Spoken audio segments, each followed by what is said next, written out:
which is actually surprising. Commissioner Sedil, I'm making sure we just had a problem with the audio. Can you hear us? Yes, I can. Okay. All right, and there is a delay on the. There we go. Commissioner Sedil, I'm making sure. All right, so it is working. So, Mr. Chairman, we are live. Can we also test Commissioner Paskowitz? Commissioner Paskowitz, can you hear us as well? You are muted. It looked like you responded. Yeah, I don't think they were expecting me. Commissioner Paskowitz, you're muted on your end, I believe. There you go. All right, very good. Okay. Okay, so I'll call the meeting to order, Town of Newington Conservation Commission for August 20th, 2024. Will the recording secretary please call the roll? And Sue, just note that we do have a new member, Steve, who's an alternate. Yes, I don't know if- I have him listed. Very good. Commissioner Bashand, Here. Commissioner Ellis, Here. Commissioner McCormick, Commissioner Morris, Here. Commissioner Paskowitz, Here. Commissioner Sedil, Here. Commissioner Wemett, Here. Chairman Zellick, Here. Commissioner Conway. All right, I am going to seat Commissioner Ellis for the absent Commissioner Conway. Okay, And next item is our acceptance of minutes for the meeting of July 16, 2024. Any corrections or amendments to the minutes? Commissioners? No, but Chairman Zellick, I think we'd all like to know who the new person is. Well, let's go through the acceptance of minutes and then we'll circle back and ask a few questions. So any I'd other? like to move that we accept the minutes. Very good. Second from Commissioner Bashant, all in favor, say aye. Aye. Any abstentions? I am going to abstain since I was not at the last meeting. Motion passes. Commissioner Ellis, would you like to introduce yourself? I'm Steve Ellis. I'm a 22-year resident of Newington, and I've got a little background in construction. I went to a trade school many years ago, but then more recently I was the facility manager for the AMC Theater over in Plainville. And I've done carpentry and odd construction jobs on and off for most of my life. I'm also a former educator. I've got a degree, and I work with the Civil Air Patrol. I volunteer with them. Any questions? Welcome aboard. Just want to say the state of Connecticut Department of Energy and Environmental Protection has a set of courses for new wetland commissioners. And I would encourage you to go through that coursework. It's pretty brief and online. And Chris, if you wouldn't mind sending Steve the links. Before you leave tonight, give me your email. I'll send it to you in the morning. Will do. Right. Well, welcome aboard. Well, Chairman Zellick, Yes, Commissioner Taskowitz. I believe there's another member that I didn't hear ever get introduced. I believe his name is Morris. Commissioner Morris was introduced 2 or 3 months ago. I think I it's my did. third meeting. Yep. Vincent, I don't know. Sounds like Commissioner Paskowitz doesn't know you. You want to just say a few words about yourself? Brief introduction. Oh, I'm a rather new resident of Newington, probably just about 5 years, still getting familiar with the streets and getting lost in them.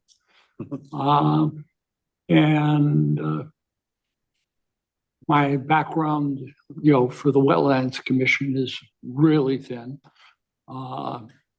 Nothing professional, but I've been interested in ecology and such for a long time. And for starters, I'm watching the pros and learning, and eventually may be able to contribute something. Thank you. Welcome aboard. Chairman Zellick, Yes, Commissioner I Paskowitz. believe there was one other person, McCormick. Commissioner McCormick is absent this evening. right. She will be taking an extended leave of absence from the commission. Moving on, next item is public hearing for application. I'm not finished. Thank you. I saw on the directory of people to be informed about this meeting, Stanley Sobieski. Is he also going to be part of this commission? No, he is not. He's the chairman of the TPZ. Okay, I was wondering why he was on our list.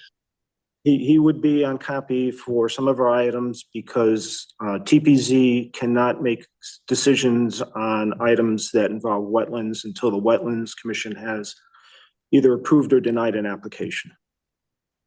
So Okay, he's on now- for informational purposes. All right, it's good to hear. Thank you. All right, anything else before we move on? No, I'm finished for now. Thank you. Very good. Okay, going on to public hearing, application IW 24-4 for the reconstruction of the pedestrian bridge within the upland review area at 123 Garfield Street, Mill Pond Park. Applicant and owner, Town of Newington.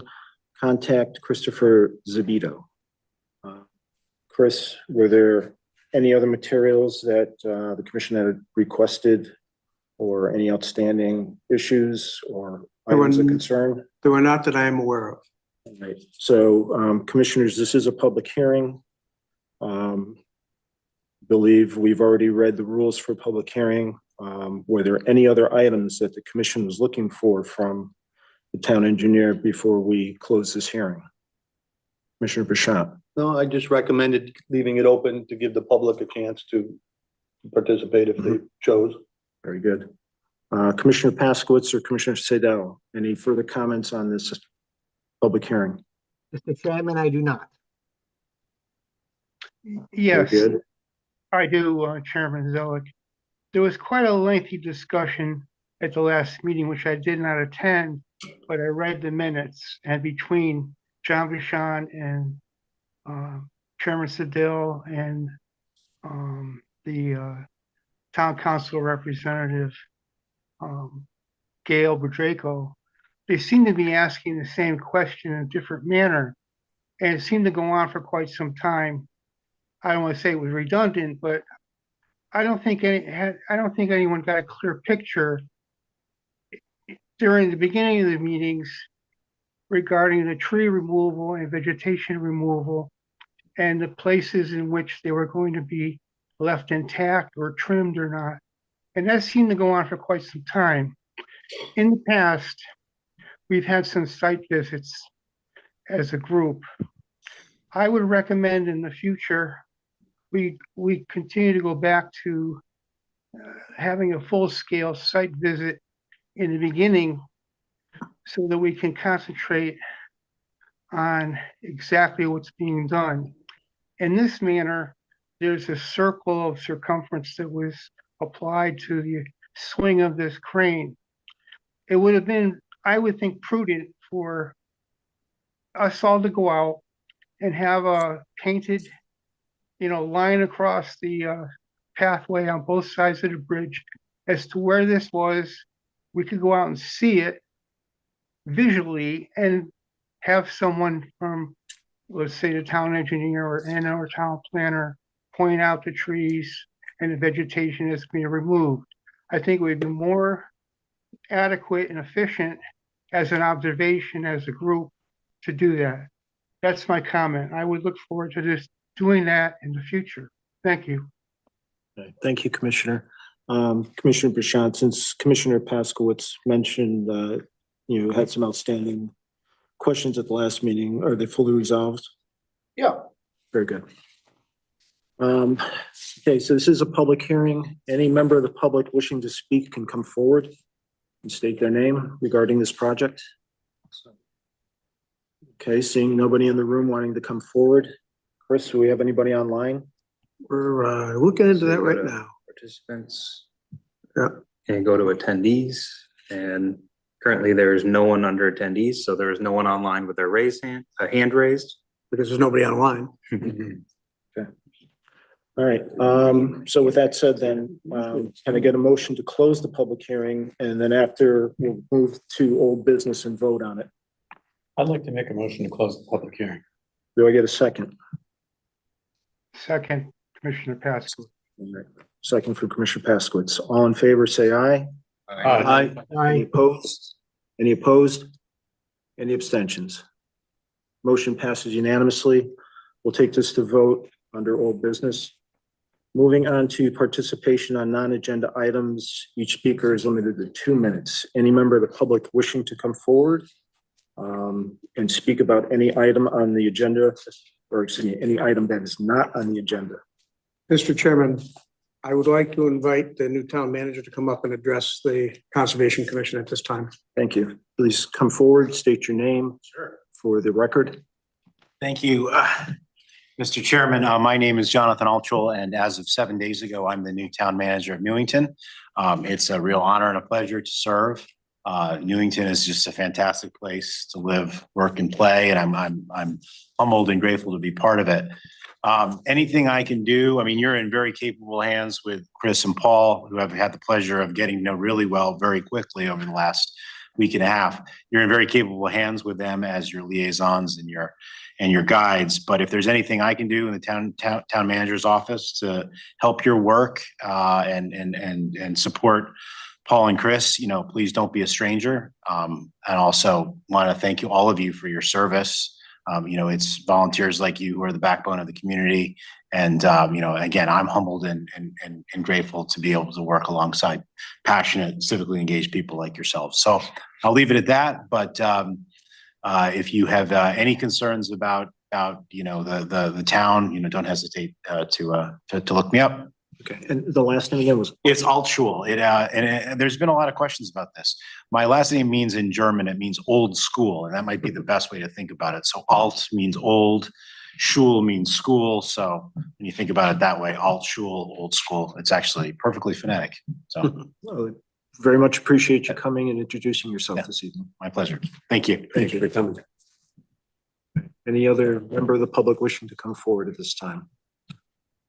Seeing none in the room, anybody online? Anybody online?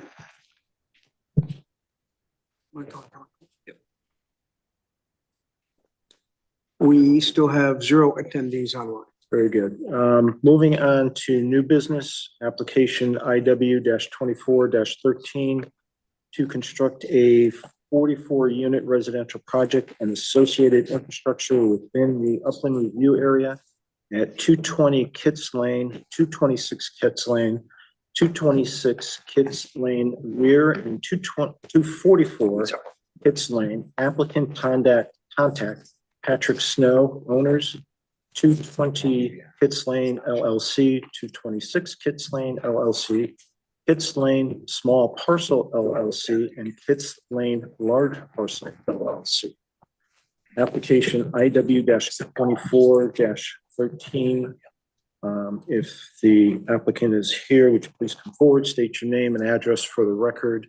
And I'm going to ask the commission to allow the applicant to run through his presentation, hold your questions until he's done.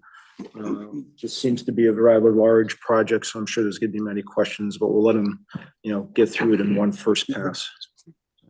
Good. Good evening, Commissioners. My name is Patrick Snow. I'm managing member of the LLC that owns that. If I could just refer to it as 220 Kitts Lane, so I have to go through every one, that would be helpful. So whenever I say 220 Kitts Lane, that's what I'm referring to, the entire project. We are proposing to do work in the Upland Review area. What I'll do is just as a brief background of the property. We first looked at the property to purchase. We looked on the town maps and there were no wetlands on this property. We had since hired a soil scientist and we came out and we've been through this in front of this commission prior, and the map that you see there is what everyone has agreed to is the wetlands area. We've since developed a plan, and I'll let my engineer go through that plan, who's here with Daniel Ville from Zuvik Associates, and then after he presents a quick overview of the plan, I will let the wetland scientist speak to the wetlands impact specifically, and then any questions I'd be more than willing to answer. Just so not to waste anyone's time, I will turn that over to Daniel Ville to go through the project. Good evening, commissioners and staff. I'm Daniel Ville, a licensed professional engineer in the state of Connecticut. I'm working for Zubik Inc. on behalf of the applicant. The project consists of townhouse-style dwellings distributed through the site. Can we advance maybe 2 pages to SP1? There we go. Thank you. So these townhouses are arranged to preserve the natural grading of the site wherever possible. You'll see also in the plans, on the previous sheet, sedimentation control measures are shown. No construction is proposed within the wetlands, only in the upland review area. The intent of the design is to maintain the overall drainage pattern of the site, which predominantly flows today toward Kitts Lane and into the town-owned drainage system. So the proposed site drainage will incorporate roof leaders and catch basins to collect this and detain the stormwater to pre-development flows. And ultimately that will discharge into the Kitts Lane storm drainage system. I can show you the utility plan later if there are questions about it. And to preemptively respond to a comment from engineering in your town engineer's report, certain stormwater and groundwater flows can be routed to discharge up gradient of the wetlands, thereby ensuring their water supply. There was some concern about possible blocking of the groundwater supply by the building, so we'll capture that water and discharge it just up gradient of the wetlands. That can be achieved by a simple arrangement of French drains and footing drains.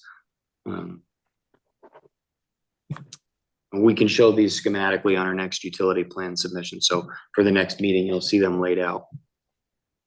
I think that's what I have by way of presentation.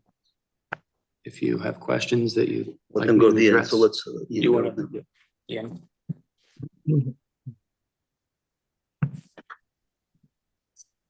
Good evening. For the record, my name is Ian Cole, professional wetland scientist, professional soil scientist. I'm the soil scientist of record for this application. If you remember back in 2023, we were before the commission for the wetland map amendment process. As the applicant stated kind of earlier, if you remember this site, currently the site has a development centered kind of right off of Kitts Lane of these 2 existing dwellings and support outbuildings and barns dating back to the 1920s. And then basically there's a wooded hillside that rises above. In the center of the property, there is that irregularly shaped area of raypole soils.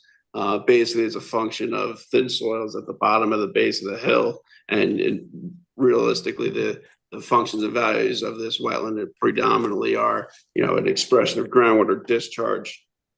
Secondary functions are basically, water quality renovation properties due to the fact that there's, the wetlands thickly vegetated in comparison to the, mixed hardwood forest that kind of surrounds it. The proposed development, as we went through with the engineer, essentially is a loop road around this wetland feature. The main goal here was to avoid any direct wetland impacts and to negate any long-term impacts, secondary from not just a direct impact, but, respecting the hydrology of the wetland.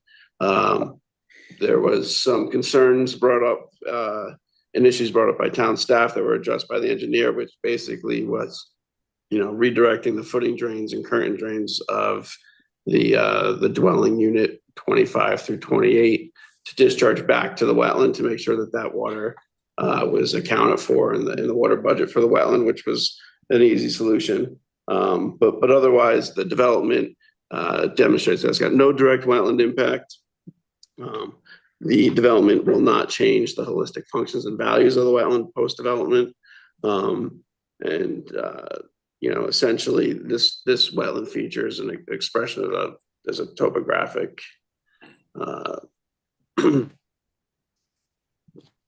lead out on the hillside of a topographic shelf. So it's also noted that just that a bulk of the activity that's occurring on the front part of the property kind of overlays what's already existing and has been developed over time. those would be my comments. Great, thank you. So having that, that's our presentation, and any questions the commissioners has at this point in time, we'd be more than happy to answer. So I'm going to open it up to the commission. Commissioners, as you're asking your questions, if it is related to any piece of documentation that we have received or that you think you may need, let's request it this evening. As you're asking your questions again, if you could refer to the documentation so that the rest of the commissioners can follow along. So if it's anything related to the soil scientist report or the engineer's report or the site plans, just reference those and let us know what page you're on so we can kind of follow along here. So open it up to commissioners for questions. Commissioner Bashan. I'll start. I don't know if I heard you clearly. Did you say there was no change in total runoff off the property? That's correct. The pre-development flows, the flow rates will be maintained. That's what design the detention system to do that. Where is the detention system? Are we using the on wetland? Are we using the wetland for that? No, the wetland is gonna serve just as a natural pass through. We've got underground infiltration structures in the southwest corner of the Dan, which page? UP utility plant. So I must have blown right by it. UP Right there. there it is. So bottom left, you'll see it structure below the surface, and there are actually two of them. There is one further to the north. Anyway, they each have a controlled outlet structure that will restrict the outflows to match the current conditions for the 5, 10, 25, 50, and 100-year storms.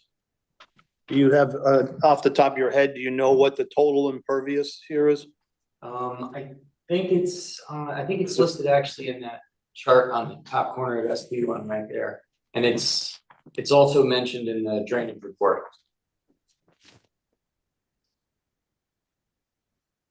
I'm not seeing it in this one.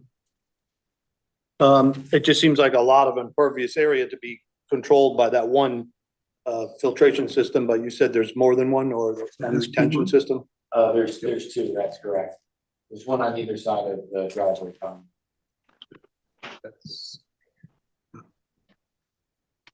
Yeah, and SP1's got the zoning table.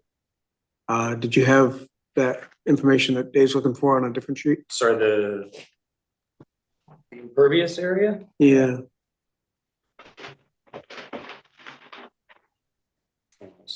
It's obviously gonna be a big number, but just to get back to the wetland, you're protecting the wetland, you were resupplying water to the wetland because you're worried that it would not get enough from this bank of buildings, 25 to 28. Is that correct?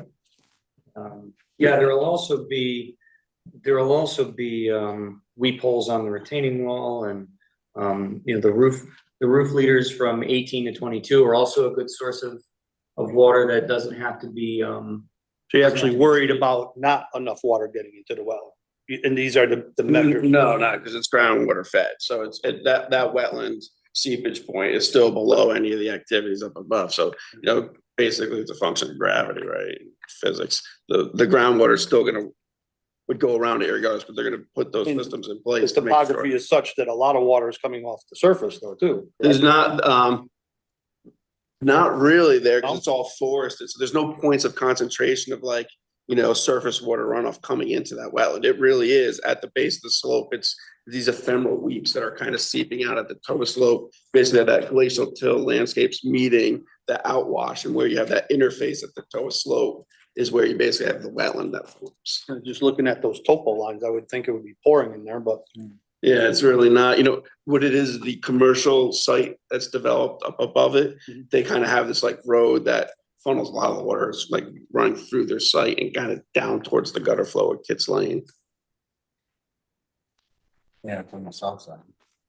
No, that's the other thing of just speaking of the topography on the site, one of the reasons to take advantage of that loop road is because the steep part of the site is being left undeveloped and still forested, because cutting into that hillside, you would have a water management issue then if you started being aggressive in that fashion. So this is why the development's more centered in the flatter topography, just easier for site management. Thank you. Sorry to make you do all that math. It's just, It's, like I said, It's a in big the number. Drainage report. Do you have a copy of the hydraulic report or is that just you? I do not believe we gave. you can get back to us with that. You don't have to. I will. Thank you. Yeah, Prince, if there's any documentation. But I guess the related to this that we important don't part have, for the commission is I think that we only had the two copies. impervious surface, of the road surfaces, all of that that's being introduced is going to the stormwater treatment. It's not going funnel through the wetland. So the only thing that's going to the wetland is the clean water from the roof leader and from the footing drain. That's it. None of the impervious surface from the road, the parking, all that, that goes to the detention treatment system. So none of that gets through the wetland. I do have a question for Mr. Cole, and you probably need the engineer to help you with this one. In your report, Mr. Cole, you're saying that the project area is 6.24 acres. The wetlands is 0.41 acres. I'm looking at the site plan, it's ES-1, and it shows the upland review area, which is the 100-foot setback. I'd like to know what percentage of, I'd like to know what the acreage is, the size of that upland review area. And I'd like to know what percentage of it is being disturbed and permanently taken as part of this project. You may want to go to an overlay and show us the upland review area with the development inside of it. I'd like to know what that percentage of upland review area lots is going to be. But yeah, I'd have to defer to the project plans and have them calc that. But I think generally speaking, the upland review area is 2.5 acres of that total 6 and change.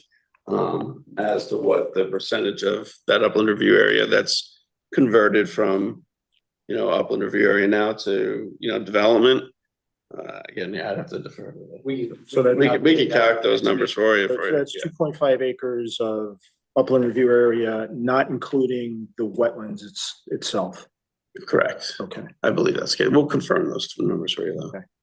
Okay. Also in the report, on page 4, there is this diagram. I don't know what I'm looking at here. Oh, With these sure. circles. Sure. So that diagram is basically the Connecticut Natural Diversity Database. So just kind of doing due diligence for the project to demonstrate, the wetland is a function of that there's thin soils at the base of the hillside here and you get groundwater seepage, and it's not that it's like some wildlife refuge, right? But as part of your due diligence, regardless, you want to make sure that your site doesn't fall within what Connecticut Department of Environmental Protection maps as critical habitat or habitat that could host rare, threatened, endangered species. So as part of that, we just kind of generally do a file review. And this was just demonstrating, this is a screenshot of the map for the town of Newington provided by Connecticut Deep, showing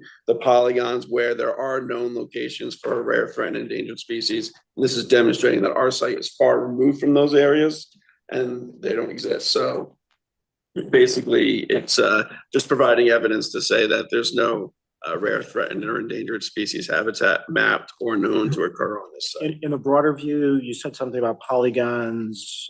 So the striped areas, the circles here, the striped areas, those are the areas that are mapped by Connecticut Deep as having known locations for state listed species. The star is our site location, showing that we're far removed from those locations in town. And how do those sites become acknowledged? I mean, how do they know that on your site there are no rare or endangered species if they've never been there?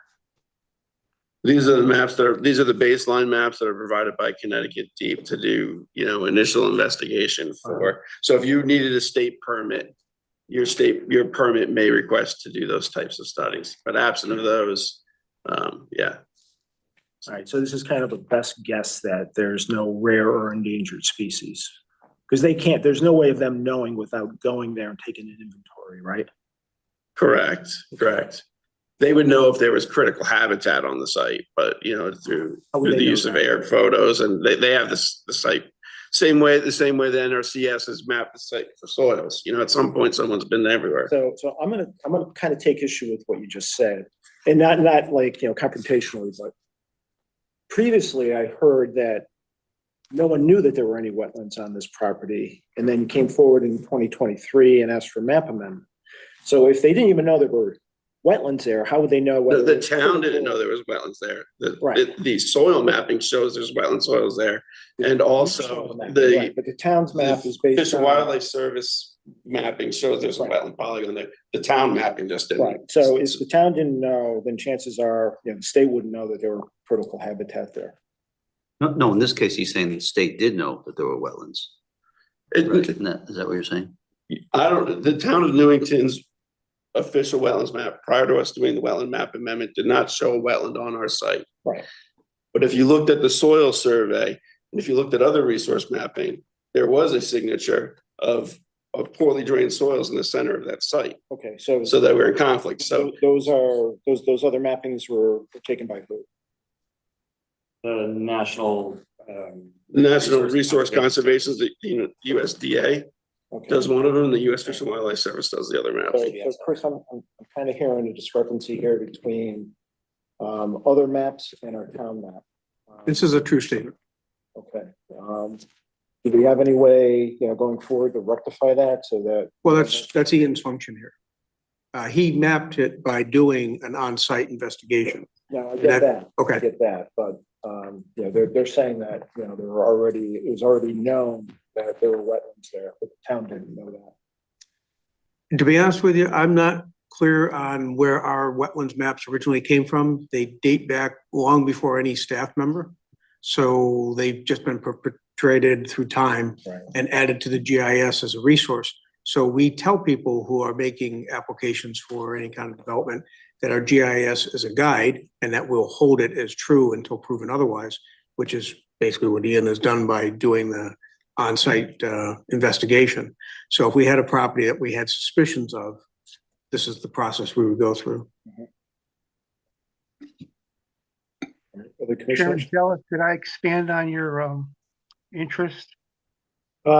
Yes, Commissioner Paskowitz, and also, while I have you, Commissioner Paskowitz, you and I believe Commissioner Sadell, and this is while I was not on the commission over the last few years, I believe you did some in-depth research and educated yourself on vernal pools. So I want you to, you know, keep that in mind and look at this project in light of, you know, what you guys know about vernal pools and ask the appropriate questions. All right, I will keep that mindful. Thank you. Now can I expand on something you brought to attention? Please. Wildlife and the method of determining on a map how it's arrived at. We had a project in town here about a year ago where I was involved in looking at the wildlife methodology, and it came upon the same discussion. How is it determined? Well, apparently the DEP has a map provided by the NDDB. So we asked the question, does the agency or does the persons to draw the map actually go out and identify wildlife? Answer was no. They take public comment, people that are in that area. It's not done by professional agents of wildlife biologists. That's my take on that. Okay, I think that's some very good information for the commission. So that kind of makes me lean towards asking for a wildlife inventory be taken on this property, independent of this database. Because if the NDDB is not on-site visits, it kind of goes back to my original statement. How would they possibly know if they've never been there and taken an inventory? Yes, I agree with you. I would admonish that proposal.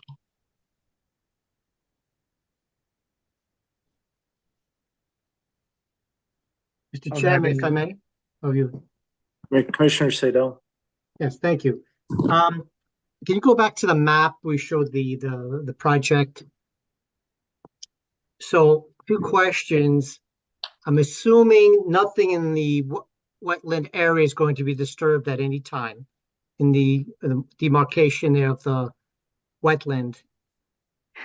Nothing, the whole project will not be disturbed. That's correct. There's no proposed work in the wetlands area. It's, step one is to surround it with silt fence, and that will remain in place until construction is complete and stabilization is achieved. Do you think that silt fence is adequate, given that the great steep is on the east side of that property coming down, that would not be defeated?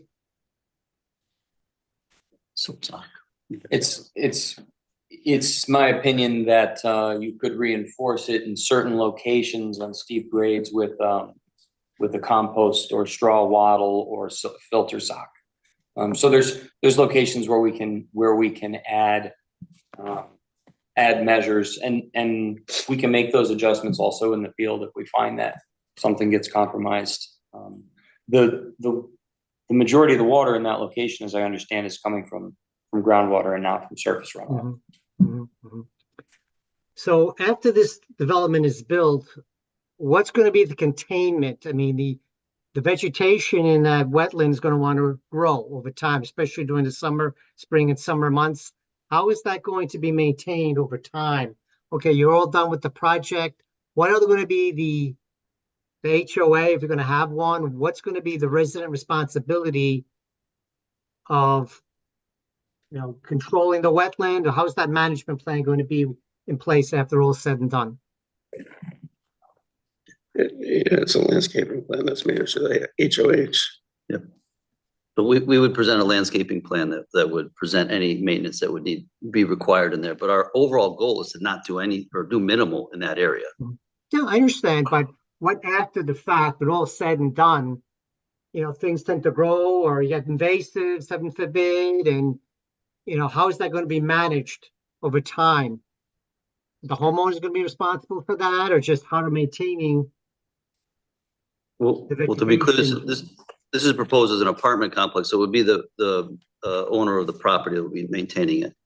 So we could set up a schedule and a time of what needs to be done.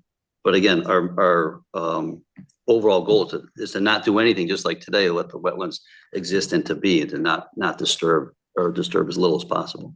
Yeah, that's usually the case, but unfortunately, invasives take over, heaven forbid, but usually I've never seen a property do absolutely nothing to, right? It's just, but anyway, I'm going to move on. So, about that detention plan, I was looking at Mr. Cole's report on page 5, and that detention area underground, it's over in the lower left-hand side, states that detention mechanism is going to go for the first inch of rain, right? I think it's saying that 10% of the pollutants are usually in the first 10% of the runoff. So what would happen on a storm like we had this weekend? So you overflow, you overpower that detention system, what happens then? So the detention system is designed, you're correct, the first inch and a quarter of rainfall is considered the water quality volume. That is detained separately, well, not physically separately, but accounted for separately from the stormwater flow detention. So the idea is that however much rainfall or runoff would run into the street, for example, during the 5-year storm event, would any excess of that caused by the increase in impervious area will be detained. So this system is sized to detain the volume necessary to attenuate the 100-year storm. So if the 100-year storm occurs, the system will fill to the top. If we get and slowly discharge after that. If we get a storm larger than the 100-year, there is an overflow mechanism for that. And that's what the regulations in Newington require, that I detain the 100-year storm in the system. So what about the roof leaders? You mentioned that something from the roof leader of the buildings will go towards the wetland, will be directed towards the wetlands. Correct? That's in the Correct. report. So Staff So report, it's, right? it's in the favor of the wetlands for us to discharge clean water to them. There's certain water that I can't discharge to the wetlands, right? Like street runoff, that's gotta be filtered, that's gotta go through a treatment system, but roof leaders and footing drains, groundwater, those are all clean sources that I can discharge, for the benefit of the wetland. My question is, it's gonna, how is that done? Just overland through the grass, down I in see. well, how's that controlled? So at the outlet, we can construct a level spreader that reduces the velocity to near zero and distributes the water over a short, width. So we can How is that distribute done? You're gonna water. combine those flows and then direct it to the wetland? Or it's this level spreader, talk to me about that. Is that, how wide? Is it gonna handle multiple units? I haven't laid out the one for units 25 through 28, for example. But that I would think would be 2 level spreaders. So we'll split the building in half and we'll construct 2 level spreaders that, I'll do some calculations to do an outlet velocity based on some flow, and we'll create basically a level gravel area that dissipates all the energy of the water, the outflow. Now, is that gonna go underneath the roadway? I mean, Yes. right on the street, you got, the hillside on the right, and you got the road on the left. That's gonna be done underneath the roadway? Yes. So as part of the building construction, we have to install footing drains to remove the groundwater from the foundation, from around the foundation, so people don't get water in their basement. So that's the water that we would discharge. So that'll run from the buildings under the street to the wetlands, correct? Is there any risk, now talking about holistic, the whole development overpowering the wetland with all that water like we got on Sunday? Is that gonna, those apartments, so close to the edge there?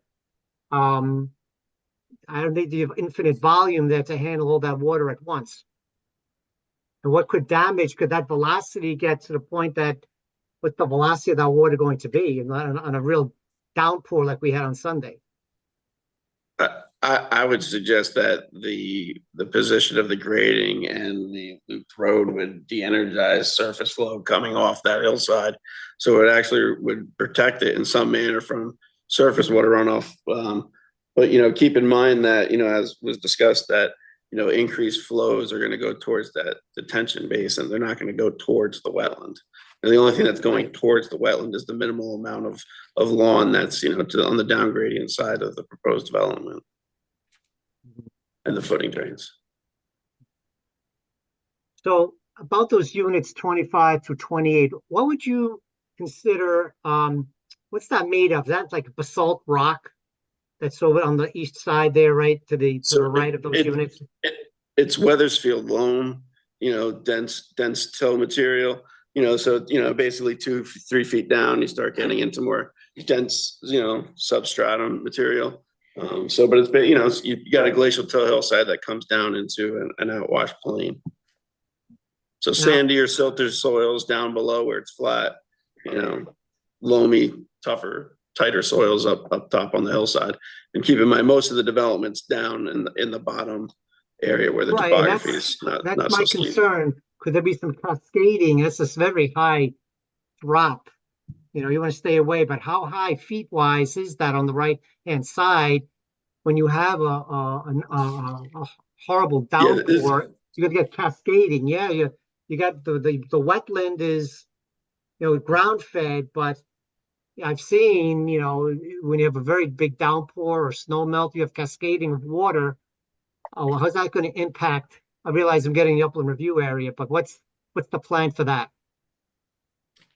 So I think if I heard you right, with regards to rock or high bedrock, the soil type is not associated with bedrock or shallow soils. They're pretty dense, but deep soils. In terms of cascading runoff, you can see there's a grading plan. I think the grading plan speaks for itself. And again, no water is going to be cascading down towards the wetland. Now, the road runoff will be directed towards catch basins and the detention system. Any water intercepted by the road, by the way, will be captured in catch basins. So water coming down the hill is gonna reach the road and be diverted away. Which is one of the reasons why we've chosen to reintroduce some water from the clean sources. All right, so I want to jump in, if you don't mind, Commissioner Sedell. I just heard that you're going to divert the water that's coming down the hill so that it doesn't go into the wetlands, right? Now, I heard the soil scientists say that this was groundwater fed, but I'm looking at the topology here and I'm seeing a high point of 255 feet going down to like what, 185? So, I mean, that's quite a steep slope. And it almost looks like it's a bowl shape. How could water not coming off of that So water is steep slope infiltrating not be into the soil. hydrating the wetlands? Water is infiltrating into the soil, hitting the dense till layer that's 2 feet down, riding laterally underground. And when it reaches the base of the slope where the soils are thin, it breaks out as lateral flow. So if it was surface fed, you would have points of concentration coming into the wetland. You'd have an intermittent water course going up the hillside. You'd have, some rills and things. So you would see these fingers going up the hillside. That doesn't exist here. It's kind of a uniform hillside. It's wooded. There's no points of concentration coming into there. Okay. So basically those little fingers, those amoeba shaped fingers that come up into the hill, that's at the point of where you have basically a seep coming out of the ground. Okay. Not a stream coming. All right, so the water seeps into the ground, goes down 2 feet. 2 feet is all that water that's 2 feet under the ground goes down to this wetland. How deep is that road bed? Is that deeper than 2 feet? Is that going to prevent the water from feeding that wetlands? No, the pavement structure is probably about 18 inches. If that, pavement structure is 11 inches. And how are you going to prevent that water from disrupting that road bed and not destroying it?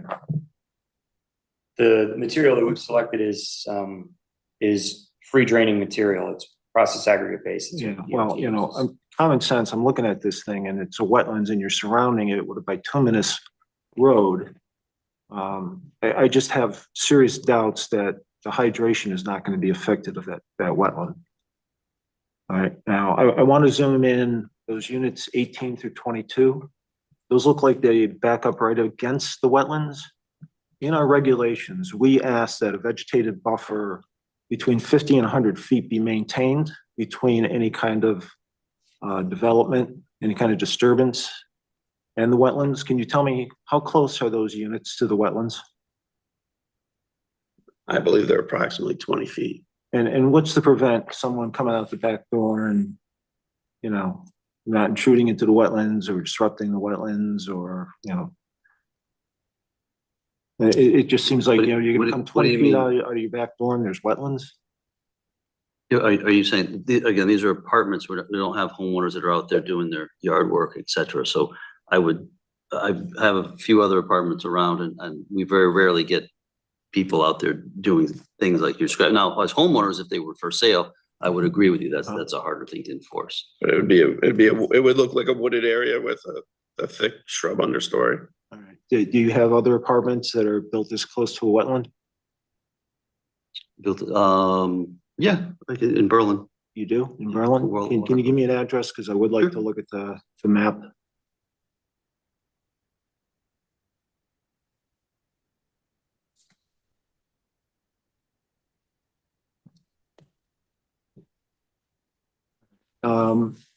And I believe this area is part of the Cedar Mountain Ridge Line. It's a continuation which runs north and south.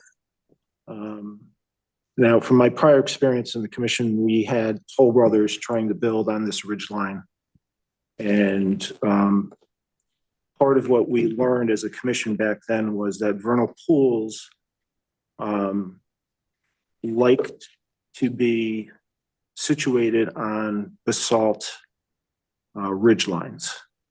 So I don't see anything in the soil scientists documentation making any kind of reference to vernal pools. Can I ask the soil scientist, what time of year did you do your survey? Sure. So I have been on this site for the last 2 years in all seasons, quite frankly. So to answer your questions, this property is not part of the basalt trap rock ridge line. It is not post vernal pools. The wetlands on the site can't hold water for a duration and depth for long enough to provide vernal pool breeding habitat. I mean, basically it's a hillside seepage wetland. So at no point does the water pool up for more than a foot for 3 months, where something could happen on this site. It's surrounded, both to the north by Stop and Shop in the parking lot. It abuts Kids Lane in the backside of Aldi's. And then to the south of it, you have, a really highly beat up piece of property that's got a lot of commercial development for various construction activities.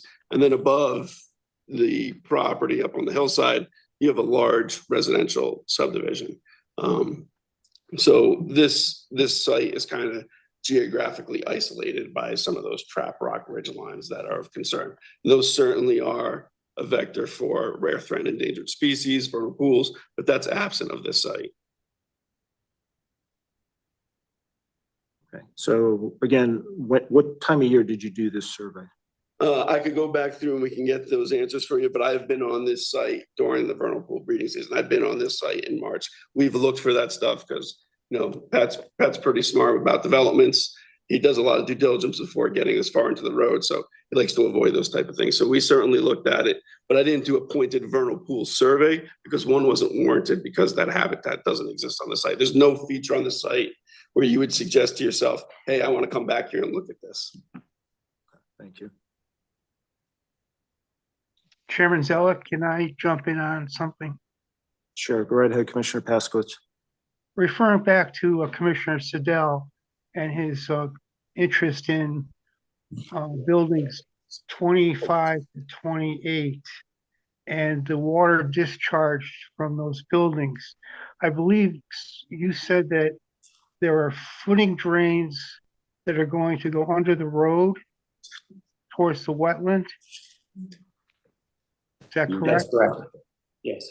Okay, I also heard early in the presentation that the gutters from those buildings were going to drain back to the wetland. So are you having two different discharges of water from those buildings? The footing drains and the gutters are separated? Well, they can be combined. It really depends on whether the discharge from those roofs exceeds kind of what we would want to introduce into the well. So we can. You Sorry? mentioned the water budget. Could you refer to the water budget and how that's computed so that I and myself and all the new persons on board and our commission can get an understanding of for their education and also to expand on mine? The drainage report. Well, we've explained it at least partly in the drainage report. Dan, they didn't get the drainage report. You only gave me 2 copies.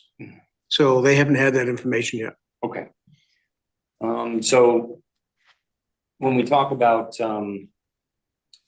water budgets, basically I can select an area up gradient of the wetland, and using the soil data that Ian mentioned earlier, we can make an estimate of how much surface runoff enters the wetlands.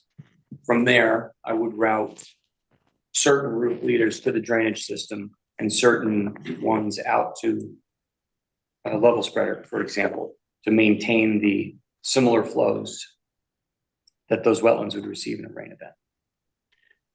So could you define the word budget and how that comes into a computation of that it's acceptable? What the budget is acceptable or not acceptable? But it's a loose term I used, but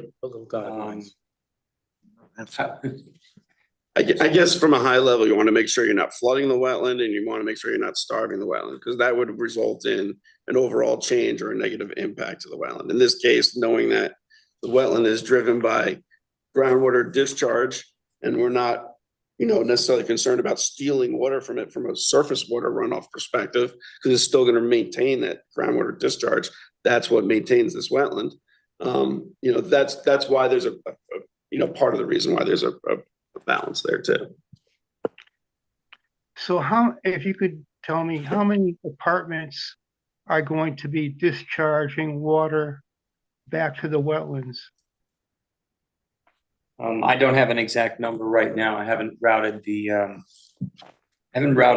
roof leaders. I was planning on. As they're shown, they're presently all routed into the drainage system. So for the purpose of satisfying the commission, we could route some of that water to the wetlands. I'm a little lost here. So at this point, you don't have a complete water budget computed. So our standpoint was that the original proposal was not impacting the wetland because the wetland is groundwater discharge fed, not surface water fed. As to reply in response from comments received from town staff asking about, could you put some water beneficially back towards the wetlands? Because there was a concern that the buildings 25 through 28 were going to divert groundwater. We said, yeah, that's an easy ask, and it's an acceptable practice. It's commonly done. Certainly can do that. Initially, we were planning on keeping all discharge points into the system. So this is new as of today. Yeah, this is the condition that we can comply with. Wouldn't 18 and 22 do the same thing?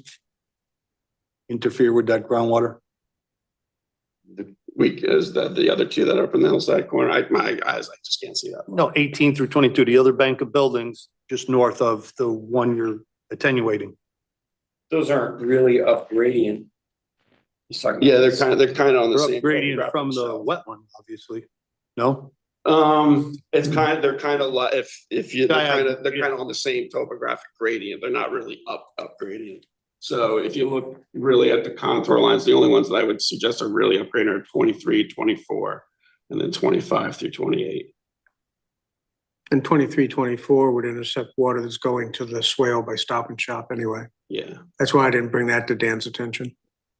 Yeah, they're not in the same micro watershed if you want to look at it from that way. In the plan that you have, the water flows from the southeast to the northwest. That's the direction of the flow. So the 18 to 22 are kind of behind the wetland in that plan. It also flows generally westerly as well. Judging by these topo lines. Yes, that's correct. So that's why I say anything east of this wetland would interfere with if you're saying that's how the water's getting to the wetlands underground. So yeah, the main point of groundwater discharge is the zone where that 25 through 28 house is. That's the main kind of like breakout in the Toa slope. So, Drainage, it's a drainage divide, you're saying? I'd say it's the main seepage point. Yeah. And then this wetland basically actually drains to the southwest corner more so than this wetland does not drain to the north. There's no like drainage divide in the wetland. It gets close to the topography down at the Toa slopes really messed around with kind of like the western edge of that wetland is like the old development envelope of the houses and stuff. So you can imagine, dating back to the 20s, there's plow lines in there, there's berms, they diverted. They were basically trying to get water to go around their house, right? So then when Stop and Shop was developed to the north, that's where you got the swale. So like the drainage and there's a little, the grading, there's just funky. Well, what I was trying to get at is no burden on the developer to either divert this water to the wetland or bring it to the stormwater management, basically, right? Yeah. There's not really any burden. So if you Correct. And felt that it needed more, you could easily take more. Yes. Because there's clean sources available. correct. And our overall goal was to, what's going there today will go there when we're done. So if that means adding some more liters, that's what we do. If it means taking some out, that's what we do as well. Or would do as well. Thank you. A question regarding the loop road. Can you show me the catch basin locations and just walk me through the stormwater management for that, where that water goes? Sure, so if we skip up to the utility plan. All right, the catch basins are shown at the gutter lines. I guess we'll start. Chris, can we go a little closer between 28 and 31? It's utility, but ratings got it. It's gonna have to, I'm not actually controlling it, so. Bear with us a little bit. There's a lag in it, so as he moves the mouse, the catch up can be jerky. And it jumps around a lot. So are you looking for catch basin 28? Starting between unit 28 and 31, so Between the units, southeast there you go. corner. Yeah, back the other way. So the system is sort of split. The northern half of the loop road, the catch. How would you like to start? All right, the southern half of the loop road. There you go. Between 28 and 31, we're here. You'll see catch basin 11 on the right hand side of the screen. That drains to the left. In front of buildings, there's a catch basin in front of unit 29. There's another one in front of unit 37. One in front of unit 41. One in front of unit 42. And then from there, the pipe runs into the underground infiltration.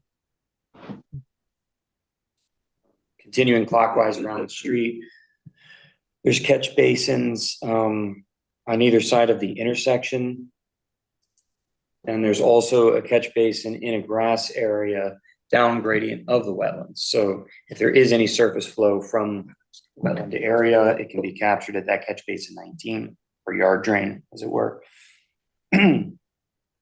Continuing clockwise around the ring road, there are catch basins in front of unit 1, unit 4, 13. And there's a catch basin in front of unit 10. Continuing around the bend, there are 2 catch basins at the curve there, a double curve. That is a local low point in the road. And there's a catch basin in front of 18 and then 22.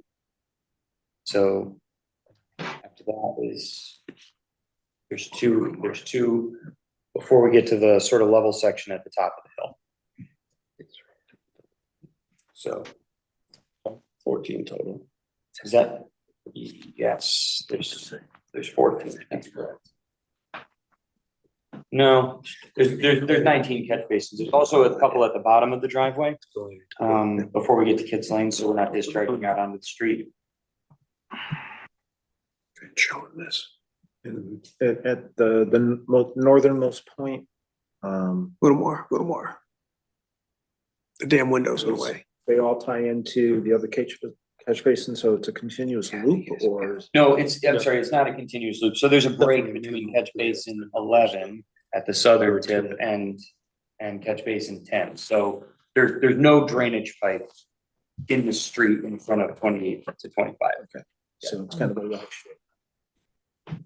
There's a break at the top of the hill. Okay, thank you. Mr. Chairman, if I may. Commissioner Siddell. So, thank you. So when it's all said and done, what is this wetland going to look like? It's going to be just a pond? What's your vision here? When all said and done, are we just going to have a pond there? When all said and done, this wetland will look exactly like it looks today. It will be a forested wetland with a shrub understory. The overstory will continue to be red maple dominated. The understory will continue to be spice bush and dogwood. That's kind of, it really, to be honest with you, if you were there in the dry time of year, one might not know that they're even in a wetland. If you were to go there, during the non-growing season, when you could actually see kind of into the woodlands a little bit, you'd see, these ephemeral seeps kind of collective, which make up, the resource area. So, Right, but so it's gonna be a wooded area, And the wooded area will be surrounded by maintained lawn, and that will be surrounded by the development. Now, I realize there's nothing endangered in this area, but could there something survive, like a frog or a birds? That sort of thing, Yes. something I can find a home there.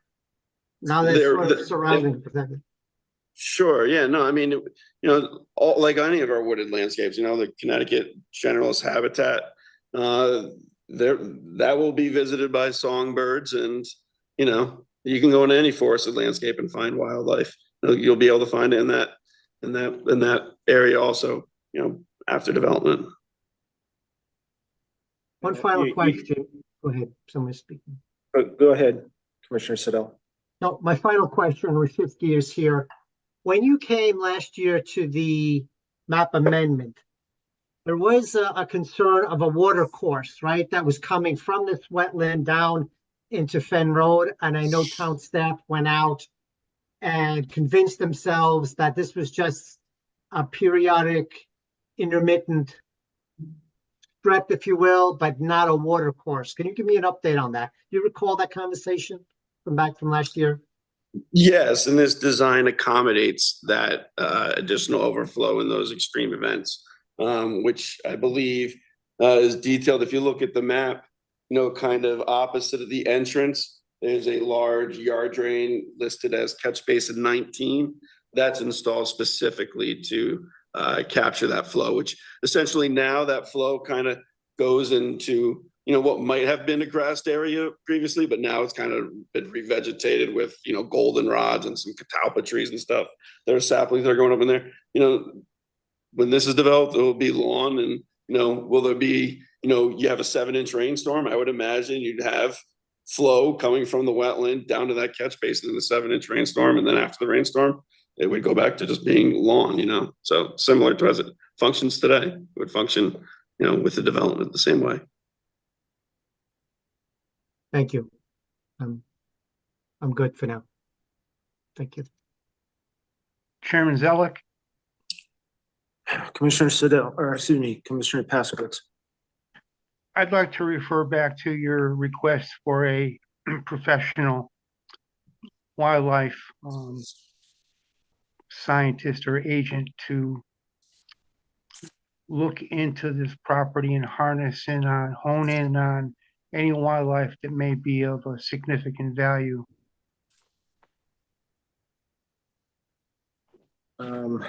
So yeah, I strongly recommend to the commission that, you know, we have a survey taken by a environmental professional, I think you're looking for a biologist. biologist, environmental science service. I know for the Toll Brothers project years ago, we used George Logan with REMA. Mhm. He was very good. I believe George is still practicing. If George is still practicing, I'd recommend that we employ him. Unless there's an objection from the applicant, they can offer another. The only thing I would say about George is I know he's very busy and he's winding down his practice from what I hear. Maybe get 2 people just in case he's not available for 10 months or something. I would love George if he's available, sure. You could try Dean Gustafson or trying to remember the gentleman from Southbury. Well, start with Logan, it's fine. I have no objection. The last time I had someone was looking to hire him, was just a long extended period of time. Chris, will you reach out to? To George? Yeah. Sure. Thank you. Commissioners, anything else? This section is all ridgeline here, right? If I'm looking at SP1, this is all ridge right here up in the top corner. When you speak of ridgeline, are you talking the traditional trap rock basalt Yeah, ridgeline? trap rock basalt and. No, it's not. It's a drumlin feature. It's a forested hillside. It's steeply sloping, but there's no trap rock up there. There's no bedrock. It's Weathersfield loam is what it's mapped at, and that's. And do you anticipate in this part of the loop here, I don't know how to describe it except for tell you, do you anticipate carving into that at all with this roadway? Here. This is flat. This is backed up to the Stop and Shop. You're talking about the top of the page? To the east. I think are you talking about? I'm looking at the plot lines and it looks pretty steep right there, so it looks like you're gonna have to carve it. Commissioner, what units are you in front of? Flip your map so they can see. Above here, above 18 to 22, it looks as though the ridge continues. Oh, that area is actually deadpan flat. That's adjacent to the Stop and Shop parking lot, just to orient you. So if you were to look at an aerial map, that abuts the, the back parking for Stop and Shop where the tractor trailer trucks pull in. So that area is kind of flat. Yeah, you're looking at The road at the base of the hillside is basically gonna be a downfill kind of road construction is what the topography would lend itself to. So that you're not cutting into the hillside and, potentially intercepting things and having a water problem. So it's a manageable situation. The roadway climbs starting at, basically starting at unit 22, the roadway climbs up to 25. So that's where the grading is in that corner. And each house only has 200 square feet of open space attached to each house. That's what it says here on the plan. We define it as, a private open space where someone can go out for a patio or whichever, and everyone has access to the entire area, of course, but that's something that they would use as directly out of their apartment or their living space. And then that could be bigger. I just try to define it as something. Okay. And you got 44 units, so that's at least 100 cars. Okay. Okay, and 100 cars takes up, I think it's about an acre. And you got a 6 acre property, you got a 1 acre swamp, wetland. You've got a ridge line that takes up another acre. There's not a lot left. And then this is almost down to the next piece here, which is other houses. This is pretty cramped. I don't see how the drainage is gonna work. There's really not a lot of, we've had 2 100-year storms this year. That's more than 7 inches in 24 hours, according to the definition. We've had 2 of those this year. So I don't see how you can squish this much non-permeable area in this small of a space, because you really only have 3 acres to work with. So one thing I'd like to circle back to is the impervious coverage as shown on the plan here is proposed at 33% versus an existing 3%. So the lot is still 67% pervious post-development. Can you just give me those numbers again? 33% impervious post-development versus an existing 3.5. That's roads, roofs, driveways, everything. Yes.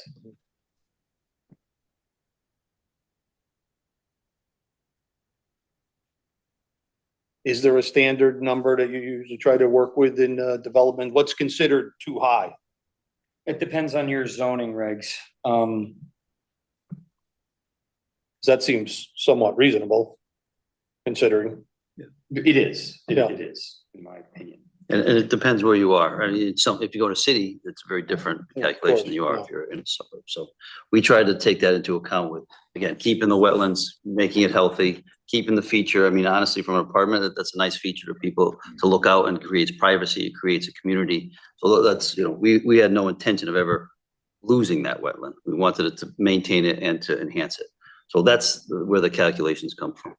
And sometimes on paper, I understand it looks different than it is actually in the field. Since I have your attention to it, you keep saying there's no trap rock there. I'm surprised because if you look up the turnpike a little bit, it is literally an extension of, you can see the trap rocks cut right into, a half a mile away. You can at the shops north of this, yes. Yeah.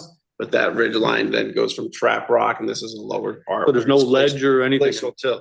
There's no exposed ledge on this property. There's nothing. If you walk you can there's trails that go from Stop and Shop to the neighborhood up above. So it's easy, you can walk. You can walk yeah, there's no trap rock on that property. Whole of Kits Lane is developed and of course, to the east, you've got development there too. Chairman Zellick, to jump in on Commissioner Deshawn concern. Go right ahead. I heard and from comment, I don't know if it was from Mr. Cole or not, that this is a drumlin. Yes, yeah. It's a east to west, not the traditional north to south trending drumlin, but it's a drumlin glacial till hillside. It's not part of the Trap Rock Ridgeline. So where is the low point? Is the low point towards Stop and Shop or the other side? So you're correct. The low point of the hillside, it's basically the west side of the property, the western half of the property. That's outwash terrace. That's sand with, you know, a silt cap. Everything from the midpoint going east is basically the hillside that, you know, is probably in some parts exceeds 25%, you know, so you have a steeply rising drumlin hillside of Weathersfield loam soil. So could you explain to the commission how a drumlin is formed so that we're all cognizant of that it's not Trap Rock Ridgeline? Yeah, so it's not part of that, you know. It's funny, I was just reading that. So DPAS, if you're interested to go look, they have this thing, it's Bulletin 41. It talks about specifically the unique geological feature of the Trap Rock Ridgeline in Connecticut. So, you know, the three main ecoregions of Connecticut, you got the Western Highlands, the Connecticut Valley. Part of the Connecticut Valley is that Trap Rock Ridgeline, and then you have the Eastern Highlands. Drumlin's quite, you know, they're basically formed during the last glacier from just the compression of, you know, pushing down on the bedrock, material sloughing off of it, getting buried and kind of crumbled up into that. So it's a dense, thick layer of basically, you know, compressed soils is what you're left there. The trap rock that is of concern in our area is due to basically, you know, bedrock and the whole continental shelf, you know, defaulting and tilting up at a 20-degree angle. And you're looking at all these old lava tubes from, you know, the continental rift 400 million years ago. It's not the same parent material as what's on this site. So if we were at the base of Kitts Lane and we drew a line horizontal from the road horizontal plane underneath the ground, would the drumlin be at that level, or would it be deeper? So the drumlin starts, the western extent of the drumlin is basically where the loop road runs in front of units 25 through 28 and 23 through 24. If you can see the topographic gradient change there, you'll see that the lines are much closer together, signifying that there's a steep slope there. And you can see stoppage as you go to the developments to the north of this site. You know, they cut farther into the hillside. That's why there's that steep, you know, cut behind all those hills. You know, those developments are cutting into the hillside 40, 50 feet. I had a question about, since you touched, So Commissioner Bouchard. if Commissioner Pascal's finished. Yes, I am. Thank you. Interesting educational time. So you're saying our trap rock ridges were formed many, many years ago during a volcanic period or Yeah. nacreous rock or whatever. Yeah. And then they were only exposed or turned over during a more recent ice age. Yeah. So the drumlins from, you know, the last Wisconsin ice age, 12,000 years ago. Mhm. But those trap rock ridge lines are like 200 million years ago from basically the continental drift, ripped that apart. That's why if you ever look up the continental rift line in North Africa matches the same one in Middletown, running up the middle of the state You're there. talking about when the continents were. Together. Yeah, and then they separated. That's going way back, like Yeah, like- 500 million years. Exactly. Yeah. So that's totally different material. Good education. He looks good for his age, huh? He knows what. Good memory too. All right. Any other comments from commissioners? Questions? Just one more question. Commissioner Wilmette. I'm only counting 44 spaces for parking. Each unit has a garage. You expect that every single person in this thing, each unit will probably have 2 cars. And you expect that they're all gonna park their car in the garage. That this is gonna be a thing. Yes.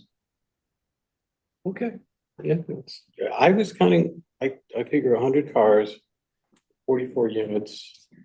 I don't see where you're gonna put them. I don't see how any of this fits. This is really, really compressed. They don't have parking in the driveways? We do. That's what he was Parking counting. is You have parking in the 20 feet long, driveways. and the average F-150 pickup is 22.5 feet long.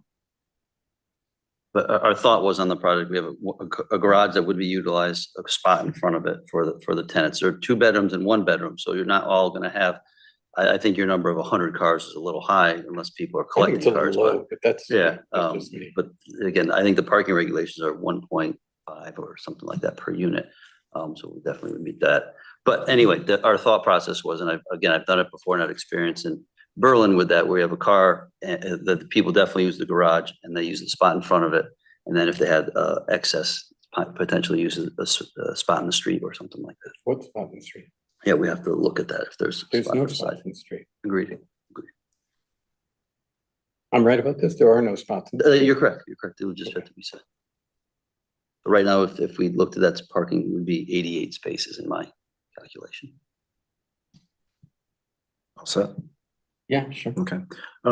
Question regarding open space. And I don't know if it's applicable to this type of development, this being apartments. I think it's subdivisions. Typically, we require dedicated open space be preserved. To some extent, and that will come up during the TPZ process. What is there any open space conservation areas, conservation easements? Paul, you want to handle listed that? on That's the- more on of the you. Site plans So, currently? So for the record, yep. So for the record, Paul Dixon, town planner. There are no applications submitted to TPZ at this time. The applicant will likely need to go through a process of either amendment and looking at the process. However, that is different from wetlands. If this is, again, it will depend on the regulations that are applied to this property. But our typical site development process requires that some area is actually, it's the lawns that are associated with that, but a typical apartment development does not have a open space component to it. It is when property is subdivided that open space requirement comes into place. Right.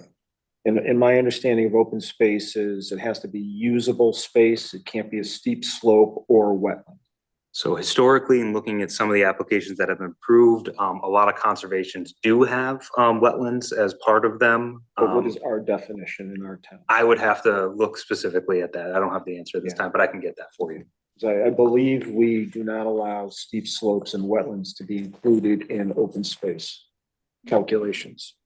Yeah, I think there are, again, it's based on some of the site plans I've come in here. We haven't had too many developments that have required or triggered an open space requirement. So I would prefer to have, if there is going to be an open space requirement, that it appear on these so that, we're aware of it and we can take it into consideration.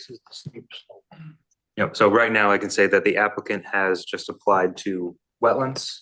They have not applied to town plan and I zoning. get that, but I don't want modifications. I don't want to, approve a site plan here and then it's modified in the zoning phase. So whatever is, going to be approved, it should be done here first before it moves on. Yep. And if, for example, if it was modified to any substantial point, that would come back for an amendment to any approval, of course, at that time. Okay. So again, if something is presented that's so different at the TPZ, that we would ask them to have a modification application at the same time heard at that TPZ application to make sure that the plans, as you noted earlier, are the same thing that's going through the process. No, and thank you. I acknowledge that you're hearing my point that, I want this to be a complete application before moving on. Correct. Thanks. All right. And then I just want to question the soil scientists on, the impact here. Typically, what should we be preserving as an upland review area? I look at this and I'm just baffled, like, how can you remove so much of the upland review and not have impact to the wetlands? So the wetlands themselves, right? How they function, how they value, what their value is. and they're functioning as an expression of groundwater discharge. Mhm. That doesn't change post-development, okay? The secondary function, you know, water quality, general water quality for the overall. Again, you know, the wetlands aren't gonna be used as treatment, so there's gonna be no impact to the water quality function of that wetland. So there's no direct wetland impact. The secondary impacts, so you're basically saying, what are the impacts of the upland review area? It's the change from a forested landscape to, you know, hardscape and lawn. You know, I don't think the activities in there are going, so you're not gonna change the wetland vegetation. It's gonna remain the same. You're not gonna de-water the wetland. You're not gonna flood the wetland. So you're not changing the physical characteristics of the wetland. As to changing the physical characteristics of the upland, you know, the core of the development, again, is kind of overrides a bulk of the land that was previously disturbed when the two home sites were occupied and maintained. You know, this is a fringe area that's adjacent to a parking lot for Stop and Shop at the base of a hillside. So, you know, really, it's not like this property is anything unique outside of the fact that it's basically, you know, vacant at the moment. You know, if you go and look at an aerial photography, you can see basically at the topus, at the toe slope here, you know, the lower half of the site's been cleared before. It's probably, you know, there's a forest discontinuity that most of the vegetation on the lower side of the hillside, you know, those trees are only 8 inches in diameter. You know, that thing's probably was cleared 30, 40 years ago if you go back and look at aerials. It's the upper part of this property, you know, where there's more mature forested stands, and those are going to be maintained and preserved from this development. They're not going into the upper landscape. So I would say, you know, in terms of, you know, I guess the site will still be providing some kind of corridor, which is higher up on that landscape. You know, it's not a trap rock ridgeline, but, you know, things are traveling on that ridgeline. They're going to continue on the upper side of that slope. They're not going to venture down into where, you know, is all the developed areas. I mean, you got to keep in mind, just north of this site is Stop and Shop, which is cut deeply into the hillside, and it's all that hardscape just to the north of this. And then south of the site, you know, you have a highly utilized commercial property that, you know, is pretty active on it. So it's kind of sandwiched in between those two development zones, quite frankly. You know, I won't disagree, but I would point out that those properties weren't impeded by wetlands. Okay, and. You don't know that because they were developed prior. They were developed prior. Was recently developed, and Stop and Shop is not that old.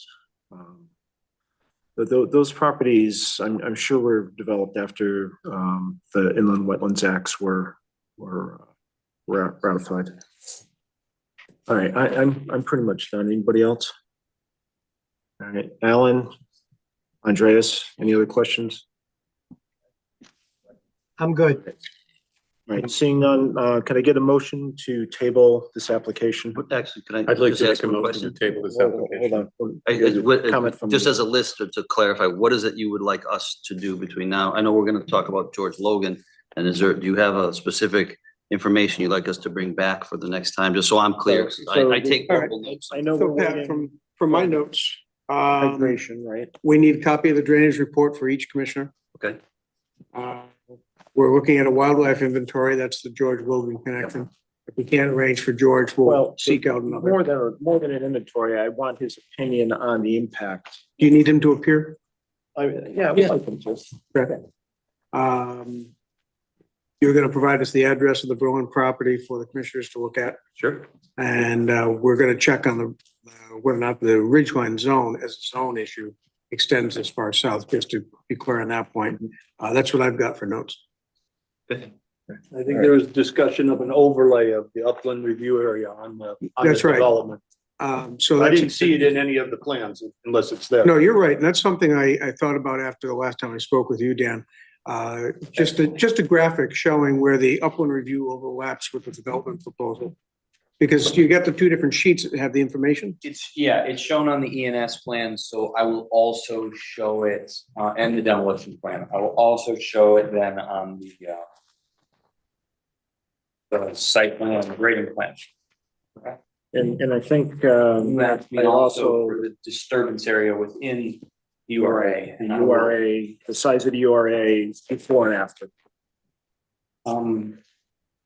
We did that calc of the size of the URA on the application form. And I can tell you that the two areas are discrete.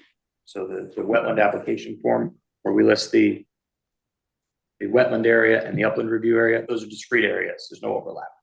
We should also have a copy of the application form. We should. with the application in front of us. We can provide that calculation again. We'll So just do it those separate. numbers were like 0.5 and 5 or something like that. 0.4 something and 5. 0.41 and 2.53. Oh, 2.5.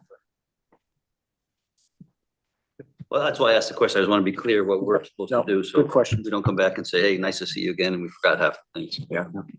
All right, so can I get a motion to table Chairman. the application? Mr. Chairman, If I may, sorry to interrupt you. I know, I'm just adding on to, but, I had the benefit of being here, during when it was, when the wetland map amendment was granted.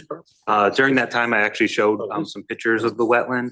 It might be good to actually for the, commission to be able to see the pictures of the wetland. Either we can incorporate those from before, or either the applicant, again, when I reviewed the wetland report, it did talk about that, but it didn't have, pictures of that. Sometimes we do see those in wetland report. If that is something the commission is looking for, I know I might add more work to my own workload, but, some pictures looking at the wetlands, so you get an idea of what it is. I'd appreciate the photographs if you could send them via email to the commissioners. Yep, so what I would do is, I would likely compile them together as one document, Right. make sure to incorporate it into And add it to the staff. application. Yes. and I'd like to send that to the applicants as well.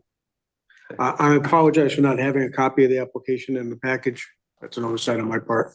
Yeah, no worries, as long as we have it for next time. And then We'll what get it to you for what are next. the dates for next meetings and deadline you want? It is the third week, third Tuesday in. what did I do? September 17th. Thank you. Yeah. And you want stuff the week before, right, Chris, like this? Oh, a week before is cutting it close. I Try to get mean, 10 days, the 7th or something. 10 days makes me happy because then we can get it into the actual mail instead of having staff deliver to the commissioners. Okay, All right, agreed. So thanks for the questions. I'll just ask the commissioners, anything else you want from the applicant that we should ask him for tonight?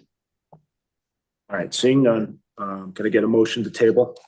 I'd like to make a motion to table this until the next meeting. All right, second. Second from Commissioner Bashad. All in favor, say aye. Aye. Abstentions, motion passes unanimously. Thank you. Thank you. Who was the second? Bashad. Thank you.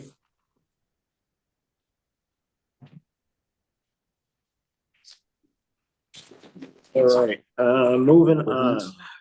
We're gonna go to old business, but before we do, does anybody need a break? You good? Okay. Okay, So you can stay since you got this person. okay, give Chris a minute. All right, now we're going on to old business, application IW 24-4. The reconstruction of pedestrian bridge within the upland review area, 123 Garfield Street, Mill Pond Park, applicant owner, town of Newington, contact Chris Zibidio. All right, previously, during the meeting, we closed the public hearing. We now go into deliberations on the application. We don't take any more further information or testimony. Commissioners, how do you feel about the application? I think it was complete and Commissioner Bashand and I'm good. I Okay, think we gave it enough time for the public to chime in. I'm sure there'll be some reaction when they see the work being done, but at least it'll be on the record that we gave them 3 months to be involved, so. yeah, I would agree. We gave the public plenty of time to be engaged with this. I'm satisfied the application is complete. I think the safety concerns have been addressed. The replanting of the trees that will be lost has been addressed. I think we have a complete application. Other commissioners' comments? Chris, is the application complete in your opinion? It is complete in my opinion. All right. Then can I get a motion to approve this application with conditions? I would like to make a motion to approve this application to rebuild the bridge. Okay, you have to read the. Oh, I have to read the whole thing? Yeah, you got to read this into the record and also the application IW 24-4. Permits are not transferable without the, have to read that too? Just the You're killing me application for the record. Application IW 24-4 for the reconstruction of the pedestrian bridge within the upland review area at 123 Garfield Street, Mill Pond Park. Applicant owner, Town of Newington, contact Christopher Zibidale. Okay, on to the conditions. And then I have to read all these conditions, because I have to. Permits are not transferable without the written consent of the agency. Failure to comply with any condition required by this permit shall automatically revoke this permit and subject the applicant, heirs, successors, and assigns to the enforcement authority of the commission. All the conditions listed on this permit must be printed on the approved plan within 6 months of the report issued by the commission. The annotated plan must be presented to the commission for the signature of the chairman within 6 months of the report issued by the commission. Otherwise, the permit is null and void. Applicant will incorporate the official notification of action onto original tracings. When the actual field conditions differ from those asserted by the approved plans, the town engineer, in consultation with the chairperson, may direct that certain modifications or amendments be made to accomplish the intent of this permit. No regulated activity within designated wetlands, watercourses, and/or buffer area shall be performed on this site until all soil or erosion control measures are installed in accordance with plans approved by the town engineer. The agency is relied in whole or in part on information provided by the applicant, and if such information subsequently proves to be false, deceptive, incomplete, or inaccurate, the permit may be modified, suspended, or revoked.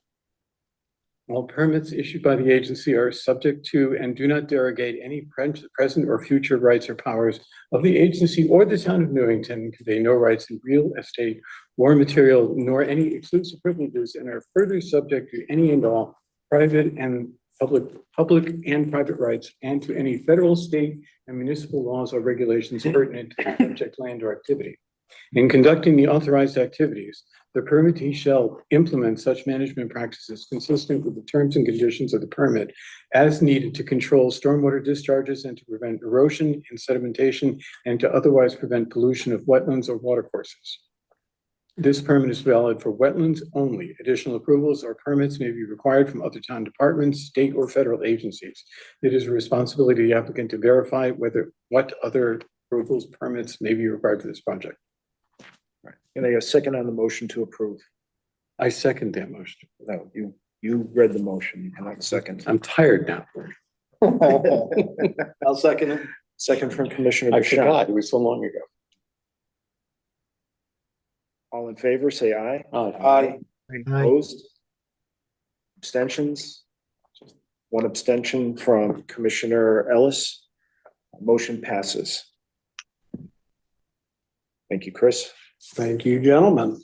All right, moving on. Next item under old business, application IW 24-10 to construct a residential home with associated grading in the upland review area at 311 Orchard Ave. Applicant contact William Demilla. Owner Frederick DeQuilla. If the applicant is present, would they please come forward?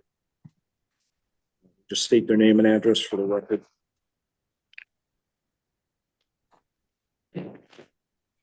Bill Amelia, 32 Coachman Lane.